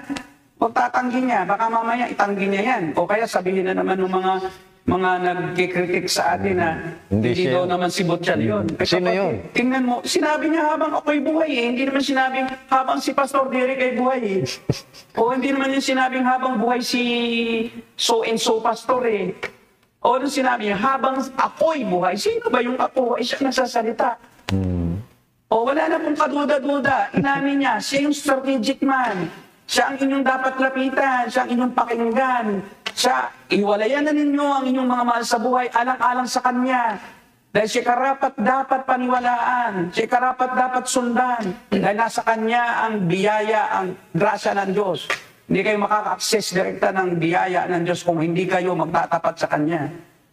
Napakalinaw po doon sa huling-huling yun. Yung pa naman ang huli nating video, ano? Oo, Talagang meron pa. meron pa pala. Paki... 12 clips yata pa yan, Pastor. Alam ko, yun ang huli. Climax na, sinabi na niya, ako na eh. Okay, sige. Marami pa pala. Mas matindi pa pala. Meron niyang Pastor yung... Unti-unting lumilitaw. Sasabihin niyan, meron nakarating sa akin, nalaman ko na na ayaw na nila makipag-meet sa kabilang grupo kasi marami na daw nasasaktan sila, pati daw yung mga pangalan ng mga manggagawa na dadamay, nasisiraan. Hindi namin kayo sinisiraan. Alam pa niyo, wala po kami binanggit na pangalan dito kay Butchal lang. At saka yung isa na pastor na kanyang ginulo, yung sa ministerial sa Taguig. Maghanap po kayo, mag-ano pa kayo sa aming mga video kung may pinangalanan kami. Baka naman kayo talaga yun. Kaya guilty sila. Guilty kayo. Wala naman akong pinangalanan eh. Diba? Tapos kayo ngayon, sasabihin nyo, hindi nadadamay kayo. Wala po akong binabanggit. Si Butchal lang po ang binabanggit ko. Tsaka siyempre, yung Church ng Jesus the Light. Dahil siya po yung pinunterya ni Butchal dyan eh. Imagine niyo kayo naman po ba, hindi pa po nakakahalata na mag-iwahiwalay kayo, tapos kinandaduhan yung pagsiservice ng kabila at pinahintulutan naman ng pastora na mag-worship. Ngayon, nung ikalwa ng worship, sinaraduhan nyo, inyo nang pinadlock yung church. Tapos yung kuryente nawala. Sino po ba namang may kasalanan kung bakit nagkaganyan-ganyan? Kayo po yung ayaw magpahiraman lamang ng iglesia eh. Biruin mo, ihiram na nga lang ng lugar at yun naman po yung pag-aari ng lahat. Nakapangalan sa church yung church. Nakatitulo sa pangalan ng church yung lote. Hindi naman dapat angkinin po yun. Na kayo na lang gagamit. Nakikiusap yung kabilang grupo na ayaw sa turo ni Butchal sa SCB na pwedeng makigamit. Pinahintulutan naman ng pastora. O anong ginawa ninyo? O siniraan nyo sa pastora at sinabi huwag nang paggamitin. Grabe. O nung dumating kami at humingi po ng tulong sa amin, yung mga dati naming kasamahan, pinapunta kami doon. Nakiusap naman kami na baka pwedeng paggamitin. Ano pong ginawa nyo? Isang beses lang nakagamit. Tapos si Pastor Derek na ang mag-preach ay inyo nang sinaraduhan. Sa labas kami noon. Nasa labas na po at hindi po kami, hindi ang nauna ay ang kabilang grupo ng pagsasarado. Sila. At noong pang November pa last year, kanila nang init sa pera na yung grupo na ayaw maniwala sa apostol nyo. So napakaganda naman po, napaka-importante naman po ng apostol nyo, no? Talagang napakahalaga sa inyo. Tsaka Pastor, kung talagang may concern kayo sa inyong kapwa mananampalataya sa church mismo, at ang inyo talagang concern ay yung unity, dapat ay kung mahal ninyo yung mga member, hindi niyo hinayaan agad na umalis yung mga yon. Dahil lamang dyan sa bagong katuruan na yan na tinanggap ninyo, yung new word o yung current word na yan na tinanggap ninyo. Dapat po yun ay kanilang dinalaw at kinausap at tinanong ano ba talaga ang dahilan at kung mayroon talagang mali kami ay sabihin ninyo at baka naman pwede naming pag-aralan ito at ating timbangin. Hindi po yung sinaraduhan nyo na agad ng pintuan at sinabi ninyong pagka nawala daw ang tupa na isa ay huwag na daw hanapin. Yun ang turo naman daw nitong Butchal. Na in-apply po nila. Na in-apply naman nila. O di ba talagang sinusunod ninyo? Kasi ganito yan eh. Ang sabi ay hindi na daw naman sila doon kabilang sa SCB, sa School of Church Builders si Butchal. Pero doon sa kanilang manifesto na kanilang ginawa, nakalagay doon na sila'y affiliated na. Humihingi na sila ng payo doon.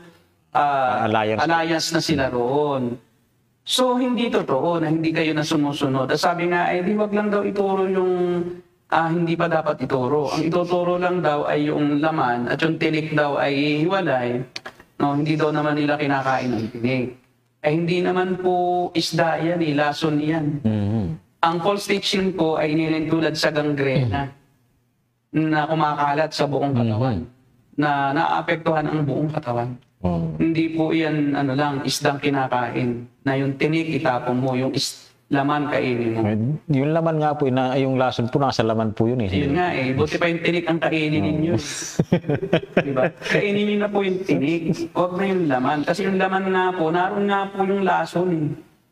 Diba? O, dapat pala ang kinakain nila, yung mga buto-buto, tinik-tinik, itinatapon ang laman. Mas maganda pa pala yun. Diba? Opo. Palambutin natin, Brother RJ. Yung tinik, kunin nyo ang laman, itapon nyo, tanggalin nyo, yung tinik, inyong lutuin sa microwave para Oo, lalambot yun. O, diba? Wala eh. Baliktad eh. Ang kinakain, yung totoong lason eh. Yung tinik, yung basta-basta na lang naturo, okay na. Tapo na. Meron pa ba? Malinaw na siya talaga. Yun ang malaking problema. So, whenever God wants to do something on earth, the first thing that God does is He is seeking and He will choose a man. God's plan has always been to choose a man and set him apart for His divine purpose. Okay? It is a divine strategy. God's divine strategy is always to look and start with one man. If God wants to do something, He will not call for a board of elders, board or council of leaders. He will always choose a man. When God wants to build a nation, He called one man, and that man is Abraham. When God wanted to deliver the Israelites out of Egypt, He calls one man. He called one man, and that man is Moses. Wow. So talagang siya lang. Sabi, habang ako'y buhay. Di siya yun yung man na itinalaga ng Diyos. Pagka daw ang Diyos ay may gagawin, ay talagang pumipili siya ng isang lalaki. Isa lang. Oh, di ba? Self-proclamation. Exalting. Ini-exalt niya yung kanyang sarili. Sa sarili po niya. So, hindi lang niya binabanggit yung kanyang pangalan. Pero a man. God will choose a man. Siya yun. Ano po? Grabe ito. Iniklaim niya siya kapantay pa ni Abraham. Kapantay pa siya ni Moses. Aba, ay napaka-itinding mga patriarka ito ng Israel. Kasama na siya dun sa patriarka pala. Kasali na siya. Kasi yun ang ginagawang ilustrasyon eh. Ibig sabihin, gano'n din siya. Kaya ito ang tingin niya sa sarili niya, siya ay talagang napakataas. Napakataas niya. At talagang nagre-reflect yun. Ang ko dito, basa ko dito, sobrang baba ng self-esteem. Kaya ginagamit niya ang Bible to, para mapunan niya yung kanyang, mababang pagtingin sa sarili. Tinataas niya ang kanyang sarili para kahit paano, masiyahan. Diba? Maipakilala kung sino ba siya talaga. Kaso, ang gamitin mo ang salita ng Diyos para itaas ang sarili mo, ay malaking kapusungan. Yan po ay blasphemy o pamumusong sa Diyos. At wala pong kapantay na pagdurusa sa impyerno ang katapat mo, kapatid. Pag binabugo ang salita ng Diyos, Galatia 1:8, pakibasa mo. Ang Galatia 1:8, sabi doon, kahit si Pablo man o isang anghel man ang mangaral ng iba kaysa sa ipinangaral nila na biyaya, yung grace. Ang grace ay yung kaligtasan, hindi kapangyarihan. Pag binago na ang katuruan ng biyaya, anong sabi? Sabi ito, subalit, parusahan nawa ng Diyos ang sino mang maging kami o isang anghel man na mula sa langit na mangaral sa inyo ng magandang balita na iba sa pinangangaral namin sa inyo. Para sumpain nawa siya. Nasa danger ka, kapatid. Hindi ko masabing kapatid, no? Hindi ko naman siya kapatid. Iba siya kasi. Ang pananampalataya niya, kakaiba eh. So, hindi ko siya kapatid. So, ano na lang tawag ko sa kanya? Kababayan. Kaya kababayan, ang sabi ng salita ng Diyos, hindi ako nagsabi. Pag iniba mo ang grace, pag iniba mo ang mabuting balita na ipinangangaral nila Pablo, at sinabi mong dadaan na sa iyo, hindi direkta makakalapit ang tao sa Diyos, mag-ingat ka, baka sumpain siya. Baka hindi ka ligtas, kaya ganyan ka. Kasi kung tunay kang ligtas, iisang ating espiritu, at iisang ating paniniwalaan, at iisang ating pananaw sa biyaya. Iba ang biyaya mo. Ang biyaya mo sumpa sa marami. Kasi hindi makakalapit ang iba Sa Diyos ikaw lang O di ikaw na mabibiyaya, yung iba sinumpa. Pahirap yung Pero kanya. mo pahirap sa tao ang pinaggagawa mo. Ipinangaral nila Pablo na ang sino mang manampalataya ay anak ng Diyos. O siyempre pag anak ka ng Diyos, may access ka na, tatay mo na ang Diyos eh. Ngayon, binubura mo yon, sinasabi mo, dapat may espesyal na tao na anointed ang Diyos, na isang tao na pinili ng Diyos para siya yung lapitan at siya yung maging kasangkapan ng Diyos. Aba, Nasisikmura po niya yung ako teaching. po ay nananawagan sa mga napapaniwala nitong taong ito, baka po naman kayo ay masarili pang bait. Kayo po'y maghunos dili at mag-aral din ng salita ng Diyos. Huwag po kayong asa ng asa lang sa tao na nagtuturo, na paniwalaan nyo agad. Abi, kayo po'y may sarili naman pong pag-iisip. At kayo po naman siguro matalino rin, no? May talino rin kayo, kaya nga kayo ay nakakapakinig eh. At kayo'y naniniwala din eh, di ba? So, kayo po'y magsuri at kayo po'y nakatakda po kayong parusahan sa impyerno pag nakinig po kayo sa turong ganito. Ito po'y walang kaligtasan ang taong ganito. Na ang itinataas niya ang kanyang sarili, wala po itong kaligtasan. Ito po'y salungat sa kalooban ng Panginoong Jesucristo. Ang Panginoong Jesucristo nga, nagpakababa eh. Di ba? Hanggang sa kamatayan sa krus, handa siyang magsakripisyo para sa atin. At ibinigay niya ang kanyang kaligtasan ng libre, walang bayad. Ngayon, mayroon ng checkpoint. Ay, hindi na makakadirekta sa Panginoong Hesus. Dadaan sa kanya. At pag ayaw niya, teka muna, wala kang lisensya. Ikaw ba'y faithful sa akin? Kasi yun lang loyal sa akin, ang pwede kong ilapit. Hindi ko tupa pag hindi loyal sa akin. So, ibig sabihin, pati pala kami na ibang mga pastor na iba kaysa sa turo niya, kami mismo hindi maliligtas sakay sa kanya. Pero kabaligtaran kapatid, kami ligtas. Nasa amin ang banal na Espiritu, kaya nga kami nakakapangaral eh. At alam po ba ninyo ang salita ng Diyos kung anong role? Pakibasa mo sa 1 Timothy 3:16 to 17. 1 Timothy 3. 2 Timothy ata. 2 Timothy, rather. 2 Timothy 3:16. Umpisa mo sa 15 hanggang 17. Ito ang role po ng tunay na tinawag ng Diyos. Ito ang role. Ano po ang ginagawa? Ay po dito. Mula pa sa pagkabata ay alam mong ang banal na kasulatan ay nagtuturo ng daan ng kaligtasan sa pamamagitan ng pananampalataya kay Kristo Ayun, Jesus. diba? Ang kaligtasan ay saan? Sa pamamagitan lamang ng pananampalataya kay Kristo Jesus. Hindi sa pamamagitan ng pagiging tapat na tagasunod ng isang apostol. Ano ba? Ang lahat ng kasulatan ay kinasihan ng Diyos at nagagamit sa pagtuturo ng katotohanan, sa pagtatama ng maling katuruan. Iyon, di ba? So kaya po ginagamit po namin ang aming tungkulin bilang mga ngaral ng katotohanan. Ang sabi diyan, ang salita ng Diyos ay nagagamit saan? Sa pagtutuwid sa maling katuruan. Pagpapabulaan sa maling aral. Di ba? Sa pagtutuwid sa likong gawain. Sa likong gawain. Eh kita nyo, okay, bukod sa maling aral, yung likong gawain, hindi naman itinutuwid ni Botiel. Wala siyang pakialam. Wala siyang pakialam kung ang kanyang i-appoint na mga leaders. So, wala akong babanggitin pangalan, ha? Baka sabihin na naman nila, binanggit ko. Wala pong pangalan babanggitin. Pero may itinalaga si Botiel na tomboy. Na nahuling nakikipaghalikan. O, di ba? Wala akong pangalan. Pero yan kasi ang katotohanan, eh. Kung yan ay bintang lang, patunayan yun. Ikalawa, mayroon siyang in-appoint na tumitira na sa bahay ng babae yung boyfriend ko. Doon na natutulog. At nakita ng ibang mga kapitbahay. So, tingnan mo sabi diyan, pagtutuwid sa likong gawain, hindi mo ginagamit ang salita ng Diyos. Kasi kung ginagamit mo ang tunay na salita ng Diyos, hindi ka lang after sa iyong power. Lumapit kayo sa akin. Ako ang lalapit para sa inyo sa Diyos. At sa akin na nakadeposito ang grasya, kapangyarihan ng Diyos. Kaya nga po hindi mo maintindihan kung may concern talaga sa kaluluwa to. Wala itong concern sa kaluluwa kasi nga dapat sinasaway niya. Alam mo kung may concern ka sa kaluluwa, sarili mo muna ituwid mo. So, yung ituwid ang iyong sarili. Ikalawa, yung mga mali na nakikita mo na hindi dapat maging leader ng mga taong hindi naman qualified, huwag mong i-appoint ka. Appoint ka lang ng appoint kung sino-sino, kaya nasisira ang iglesia eh. Kasi siguro mo, i-appoint mo gano'n, hindi mo man lang inalam na ano bang buhay meron itong taong ito. Wala ba kayo nakikitang mali dito? You don't, lay your hands on somebody in haste na agad itatalaga mo.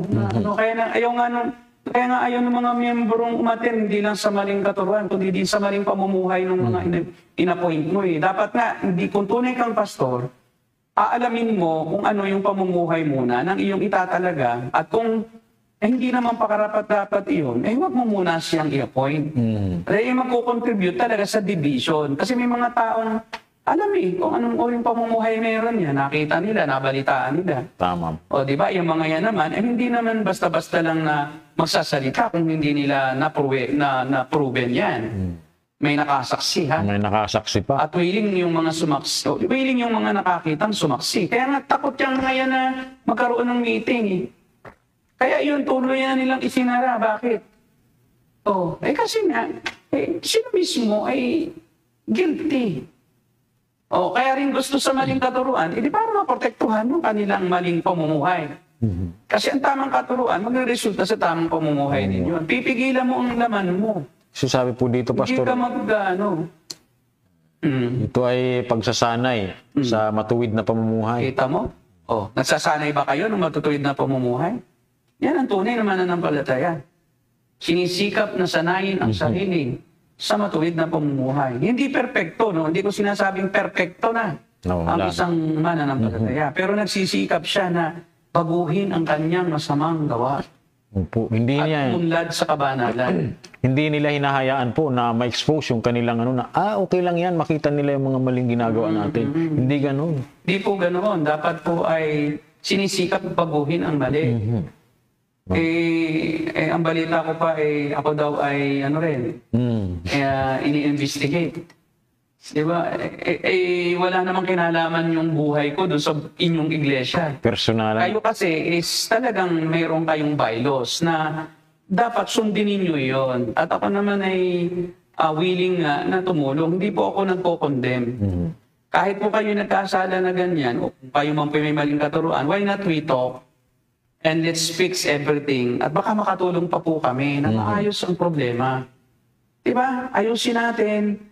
Ako po'y binigyan ng pahintulot ng kabilang grupo na tayo po ay magkaroon ng meeting. Walang kondinahan ngayon pag nag-meeting.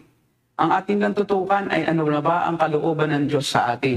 Yun po ang dapat. Ano ang kalooban ng Diyos sa atin? Di ba tayo ay maging matuwid ang ating katuruan. So ating pag-usapan, kung gusto niyo pong mapag-aralan kung ano ang katuruan na tama, ay willing po kami magturo. Willing po kami magturo. Kahit pumunta pa kami dyan, kahit napakarami ko pong trabaho, mag-aalat po ako ng time para makapagturo. So doon sa mga nagkakasala, hindi po namin kayo ikokondena, hindi po kami ganun. Kung hindi, ating ituwid. Bakit hindi kasalin? Ako pinagkakasal. Ba't di kasalin at nang maging maayos? Kaya lang po, Pastor, paano po pagpareho ng kasarian? Yung pala pagpareho palang kasarian, hindi pala pwede. Yung isa hindi. Sorry po. Yung isa lang. Tama naman na yung isa, pwede. Yun po ay hindi pwede. Talaga pong yun po iputulin. Yung relasyon. Puputulin yung relasyon kasi pareho kayo Tapos, bigyan natin ng chance na magbago. Opo. Hindi po natin sila ididiin. Opo. Kasi tayo po, kahit halimbawa, nag-asasaway, pinoproteksyonan din natin yun. Atin yung tinuturuan na hindi ka dapat manatili dyan. So, tulungan ka namin kung ano yung kailangan mong tulong. Tama naman po, Pastor. Hindi po natin sila pababayaan. Yun po ang tunay na ministeryo. Hindi yung makukuha lang ng benefits. Kundi po talagang magsiservisyo, kahit kami masaktan, kailangan pong gawin. Actually, nasasaktan din po ako, sa totoo lang. Dahil ayoko po talaga na makasakit ng damdamin. Pero kailangan po talaga masaktan para magkaroon po ng kagalingan. Opo. Pag hindi inoperahan ang isang bahagi ng katawan na may karamdaman, hindi gagaling yon. Kailangan ang operasyon talaga masakit. Yung pagpapagaling masakit. Tama po yun, Pastor. Actually, yung correction po, Pastor, biblical correction, labing naman yan Hindi naman yan pag-condemn talaga. Hindi po yun pag-condemn. Ako po ay minsan nakakapagsalita lang ng parang masakit. Pero sa personal po, ako po ay hindi ganyan na matapang. Matapang lang ako pagkukondina talaga sa maling aral. Pero kung kilala niyo po kami, ay wini-welcome ko po lahat. Kahit nga po kaaway ko, okay lang. Kahit ako'y away-awayin, hindi po ako gumaganti. Mas gusto ko po kapayapaan. Walang personalan. Ano lang po tayo, ministeryo lang. Ministeryo. Wala po tayong personalan. Hindi po ako mamimersonal sa inyo. kundi ano po ba ang kalooban ng Diyos sa atin na dapat nating gawin sa ganitong sitwasyon. Sige, meron pa po bang natitira? Panginoon ay tumugon. The Holy Spirit starts to work upon the heart of that man and to develop a strong conviction of his call and destiny. And because of that, bahagi po ng proseso, ang Diyos ay magbibigay ng ongoing supply of God's grace. Ang taong ito ay tatanggap ng tuloy-tuloy na supply ng grasya ng Panginoon sa araw-araw na karanasan niya. At itong araw-araw na karanasan na to ang siyang maglalagay ng malalim na konbiksyon kung ano ang pagkakatawag sa kanya. At alam po niya na siya binigyan at tumanggap ng mandato sa Panginoon na kinakailangan niyang maisa katuwiran. Ito pong mandatong ito ay magiging burden na lalago hanggang ito po ay mai-express po niya sa pamamagitan ng isang mensahe ng buong tapang niyang patuloy na ipapangaral. Siya din po yun. Siya din po yung taong yun. Wala namang iba. Siya ang binibigyan ng burden and conviction. Okay, ano pa? Self-explanatory na. Mayroon pa ba, Brother RJ? Your loyal followers, even if you are teaching them strong words, even if intentionally you are offending them because of the strong words that you are receiving from God. Ang pastor po, hindi nag-i-intentional na saktan ang miyembro. Kundi ang word of God lang, binabanggit niya, kaya nasasaktan ang miyembro. Pero yung sabihin natin na, tatayo ka dyan, intentional mong patatamaan sila, mali po yun. Kaya sa church, ang ginagawa natin ay series para hindi maisip ng miyembro na pinatatamaan natin sila. Kasi magiging faithful ka na sa interpretation sa word at kung may tatamaan, hindi mo in-intention yan. So mahirap kasi na mayroon ka ng laman ang puso mo, tapos gagamitin mo lang ang Bible para patama. Kailangan yung Bible talaga, ang siya nagsasabi na may ganitong pagsaway. So hindi ka nagpapatama. Kundi ang Biblia ang nagsasabi na may dapat ituwid yung ganito. Hindi po pwedeng intentional eh. Medyo na ano ka doon, kahit pa intentional mong patamaan, one-one, di ba? Mahirap yun. Masasaktan talaga. Still, mayroon pong mananatili sa inyo. Naalala ko in the book of John chapter 6, many people are following Jesus in the wilderness. Okay? At ito po ay nangyari after Jesus Christ fed 5,000. That exclude, hindi kasama yung mga babae at yung mga anak. So all in all, sabi ng mga Bible scholar, maybe hindi bababa sa 15,000 ang sumunod sa Panginoon. Now, if you are a church growth proponent, mga kapatid, saglit lang, mayroon ka ng miyembrong 15,000. And if you are a church growth proponent, mga kapatid, napakagandang simulan ito. Napakaganda na. Yan, nabanggit kasi siya dyan na maraming pera yan. Parang doon sa dulo, no? So makikita mo na lumakadabas yung kanyang interest. Ayun nga po yung sinasabi ko kanina. Na hindi lang nakuha yung clip na pag mayroong pang 15,000 na miyembro o tao, magandang umpisa na yan. Hindi po, kahit po isa lang, magandang umpisa na yan. Kahit po ang Panginoong Diyos mismo pinag-umpisahan, 8 tao uli lang. Hindi po ang Diyos tumitingin sa marami na parang pag marami magandang umpisa, pag konti, pangit na umpisa. Hindi po pwedeng ganoon ang pamantayan natin sa tagumpay. Kahit po isa lang ang mapangaralan marami, isa lang ang naging mananampalataya, tagumpay na po yun. Hindi po tayo after sa bilang. Kaya yun pagka maraming pera. Kaya napakaganda. Yun po ang motive. Hindi po pwedeng maganda ang pera Sa pera nga po, hindi po naman yan ang purpose ng buhay. Diba? Ang pera po ginagamit lang. Hindi po yan ang purpose mo na makuha mo. Ang pera, bibigay sa'yo, gagamitin mo rin sa gawain din ng Panginoon. Hindi yung magkakapera ka pa, mangaral ka para magkapera ka ng marami. Hindi po yun. So, medyo may, hindi lang medyo, no? Talagang nakahalata na magandang umpisa pag marami. Hindi po. Ang Panginoong Hesus, hindi po siya after doon sa dami. Well, in fact, iniwan niya yun. Dahil ang Panginoong Hesus nakita, ang hangad lang ng mga yon ay pagkain.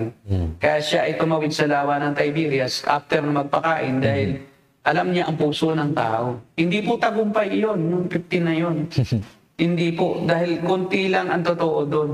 Kaya hindi ang Panginoong Hesus nagpatuloy sa pagmiministeryo sa libo-libo, 12 lang. 12 lang. At nag-umpisa lang talaga tayo ng mga Kristiyano ngayon sa 12. Yun po yun. So hindi po ang umpisa pag konti ay magandang umpisa. Pangit na umpisa. Nagtatanim po tayo ng maling pamantayan sa ministeryo. Iyan naman po, Pastor, yung pamantayan ngayon ng mga maraming churches eh. Kailangan marami para maraming tingnan, magandang tingnan, malago yung church. Kasi parang inspired sila pag marami at pag kukunti parang expired sila. Expired. Expired. Parang Nakakatamad mag-preach kasi kaunti ang tithes. oo, nakakatamad. Hindi po ganun. Kahit po isa lang. Di ba?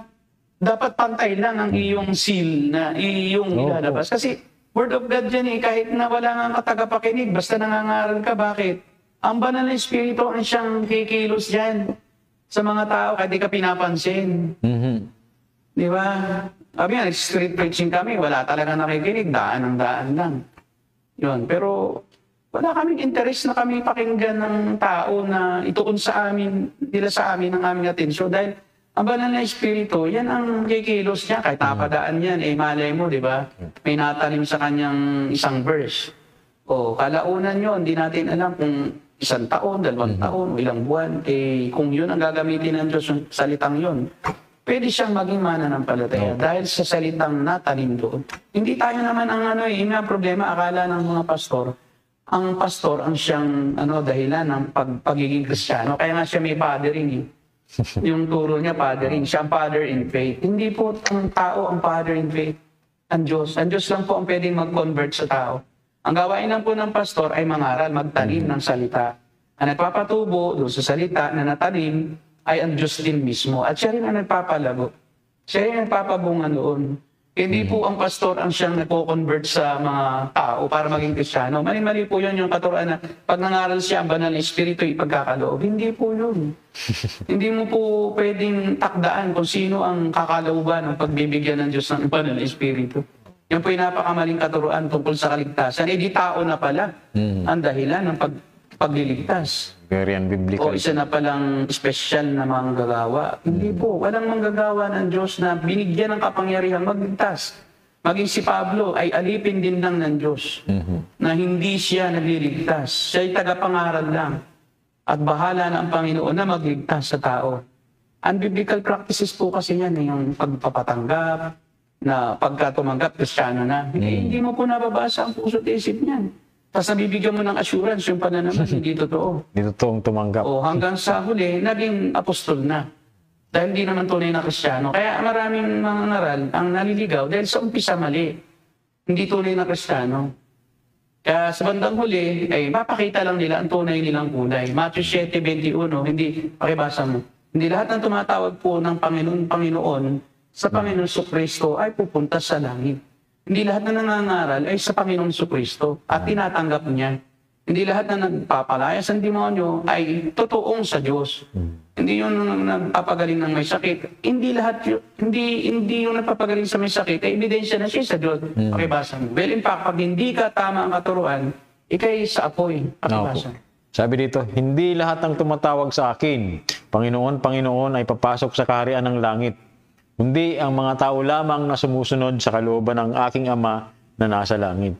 Diretso pa. Sa araw ng paghuhukom, marami ang magsasabi sa akin, Panginoon, hindi po ba kami ay nagpayag ng mensahe mula sa Diyos, nagpalayas ng demonyo, at gumawa ng mga himala sa iyong pangalan?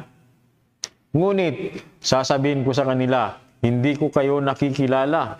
Lumayo kayo sa akin, kayong mga gumagawa ng kasamaan. Yan ang pinakamasaklap na karanasan. Hindi pala. Nangangaral ka, Napapalayas ka ng demonyo, gumagawa ka ng himala. Pagdating sa harapan ng Panginoon, hindi kita kilala. O, di ba? Dahil masama ang iyong gawa, bakit? Hindi siya sumusunod doon sa katuruan na tama ng Panginoon. Nag-imbento na siya Nag-imbento. ng kanyang sariling katuruan. Kaya po, napakahalaga na tama ang katuruan ng isang mananampalataya. Kung hindi, yung maling katuruan ng sinunod mo, kahit anong gawin mo, hindi ka maliligtas. Kasi nanggaling ka sa maling katuruan. At ito pong turo ni Butchal ay napakalaking mali, hindi maliit na mali. Tinataas niya ang kanyang sarili bilang conduit sa Diyos. Siya na yung maglalapit sa tao sa Diyos. Paano pa naging biyaya yun? May bayad na, mayroon ng may katapatan na dapat sa isang tao. Kailangan kasi loyal ka sa Kanya, maglingkod ka sa Kanya, bago ka ma-access yung grace ng Diyos. So may bayad na. At siya ang dapat bayaran. Siya ang paglingkuran mo. Grabe Hindi na direktang sa Diyos. Kaya nga po nakaka-discern yung marami, yung elect makaka-discern. Ay, tika, hindi na ito salita ng Panginoon. Salita na niya ito. Okay, meron pa ba? Last? Wala na. Meron. To lead a particular move. Hindi lang buhay nila, pati yung resources po, pag-aari po, resources, whatever resources this, human resources, material resources, financial resources, whatever resources needed, and materials for achieving that common destiny. Hindi lang po buhay ang ibinigay ng mga accurate followership, kundi pati yung kabuhayan ay kasamang ibinigay so that anumang resources ang kailangan to achieve their common destiny, mga kapatid, ay maibigay doon sa leader na yon, nang sa ganon hindi po magiging hadlang ang kawalan, hindi magiging hadlang ang kawalan ng resources para magpatuloy at matapos po yung misyon na kung saan ang tinanggap ng leader na yon. Okay? Hindi po mawalan ng dahilan para hindi magpatuloy yung leader na yon na tumanggap ng misyon at mandato mula sa Panginoon. Yung pansinin mo, leader ng binibigyan. Hindi na iglesia. Leader Hindi na ang Panginoon. Wala nang tago-tago. Sinong leader na yon? Siya. Kaya sabi niya, lahat ng resources ninyo, financial, material, ibigay ninyo sa leader na yon. Kaya yan po yung sinasabi ko kanina, Pastor. Yun, di ba? Malinaw na siya after doon sa resources ng mga Kristiyano o ng mga tagasunod niya. Kahit sinasabi pa po niya hindi hadlang ang kawalan. Ibig sabihin, kahit wala ka, magbigay ka. Grabe naman yun. Yung wala na, bibigyan mo pa, bibigay mo. Paano bibigay mo? Magsaing ka ng wala pang kakain ka. Wala rin, di ba? Ano nga ibibigay ko? Apostol, ako ngayon walang pera. Di ba? So, hindi, mag-produce ka. Grabe. Kasi kahit wala ka, kailangan may ibigay ka. Di magpo-produce ka.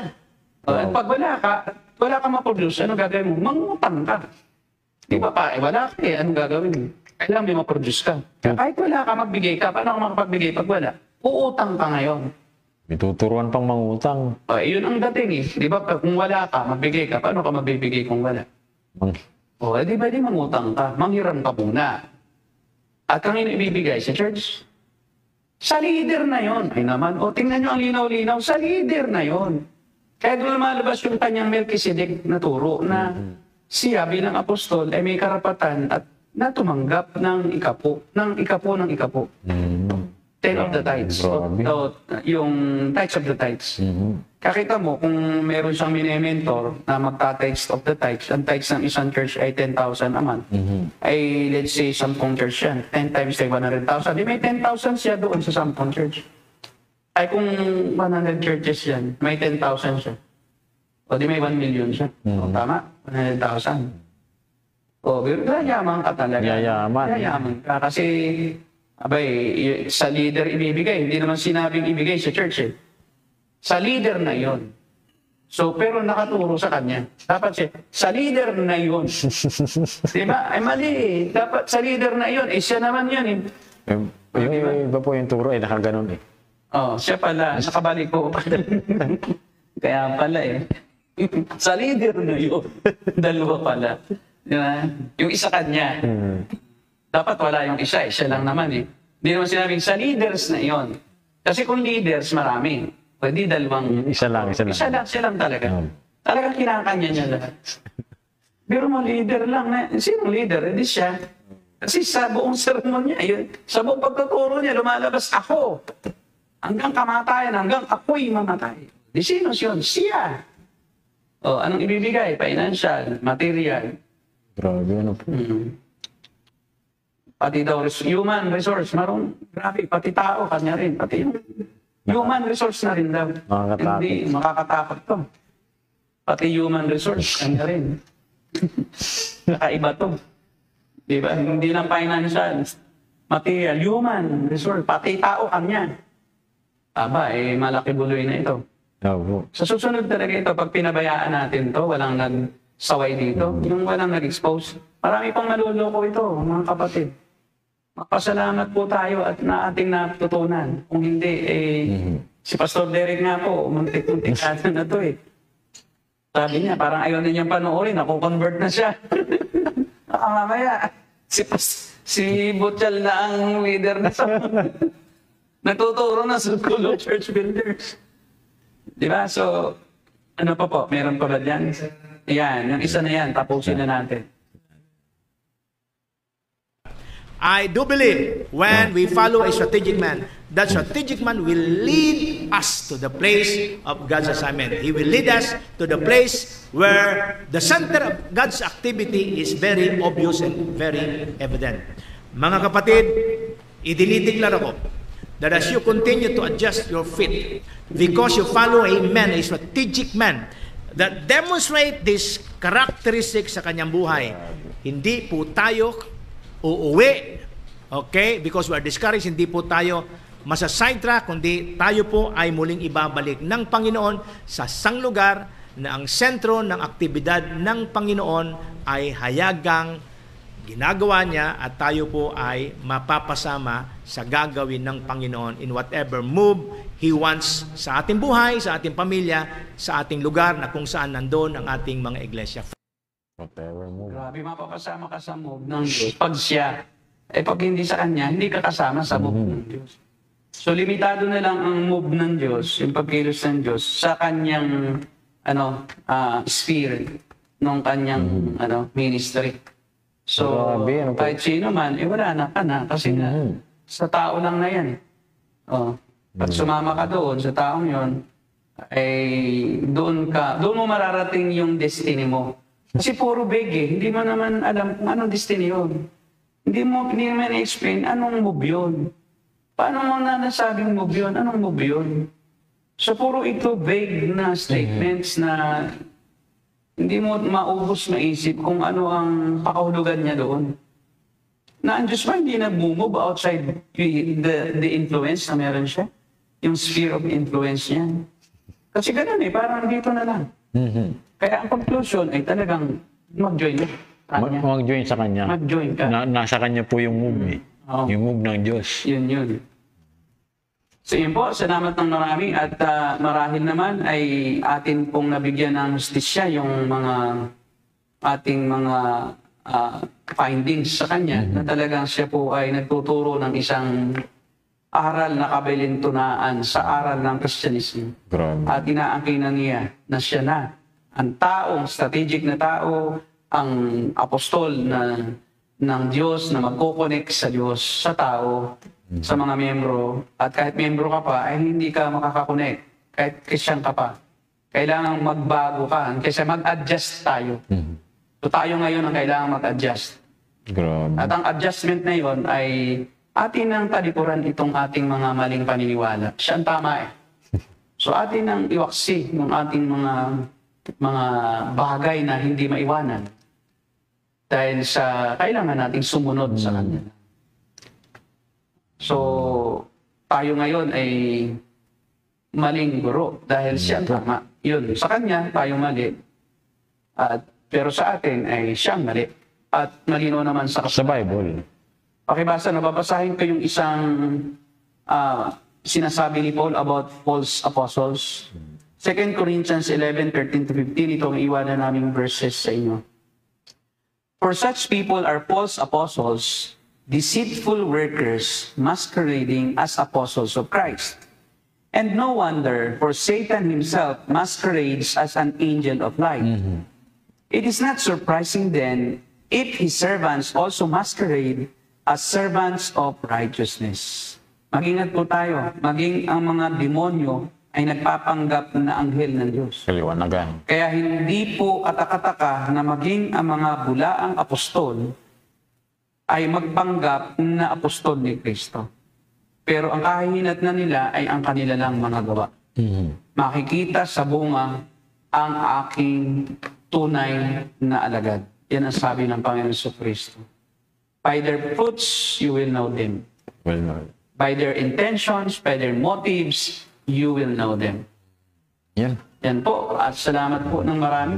Salamat po, Pastor. Dr. Derek, paalam muna tayo pansamantala hanggang sa susunod. Hanggang sa susunod po, asahan niyo po ang patuloy na pag-expose namin ng mga false teaching. Okay. God bless you all. God bless po.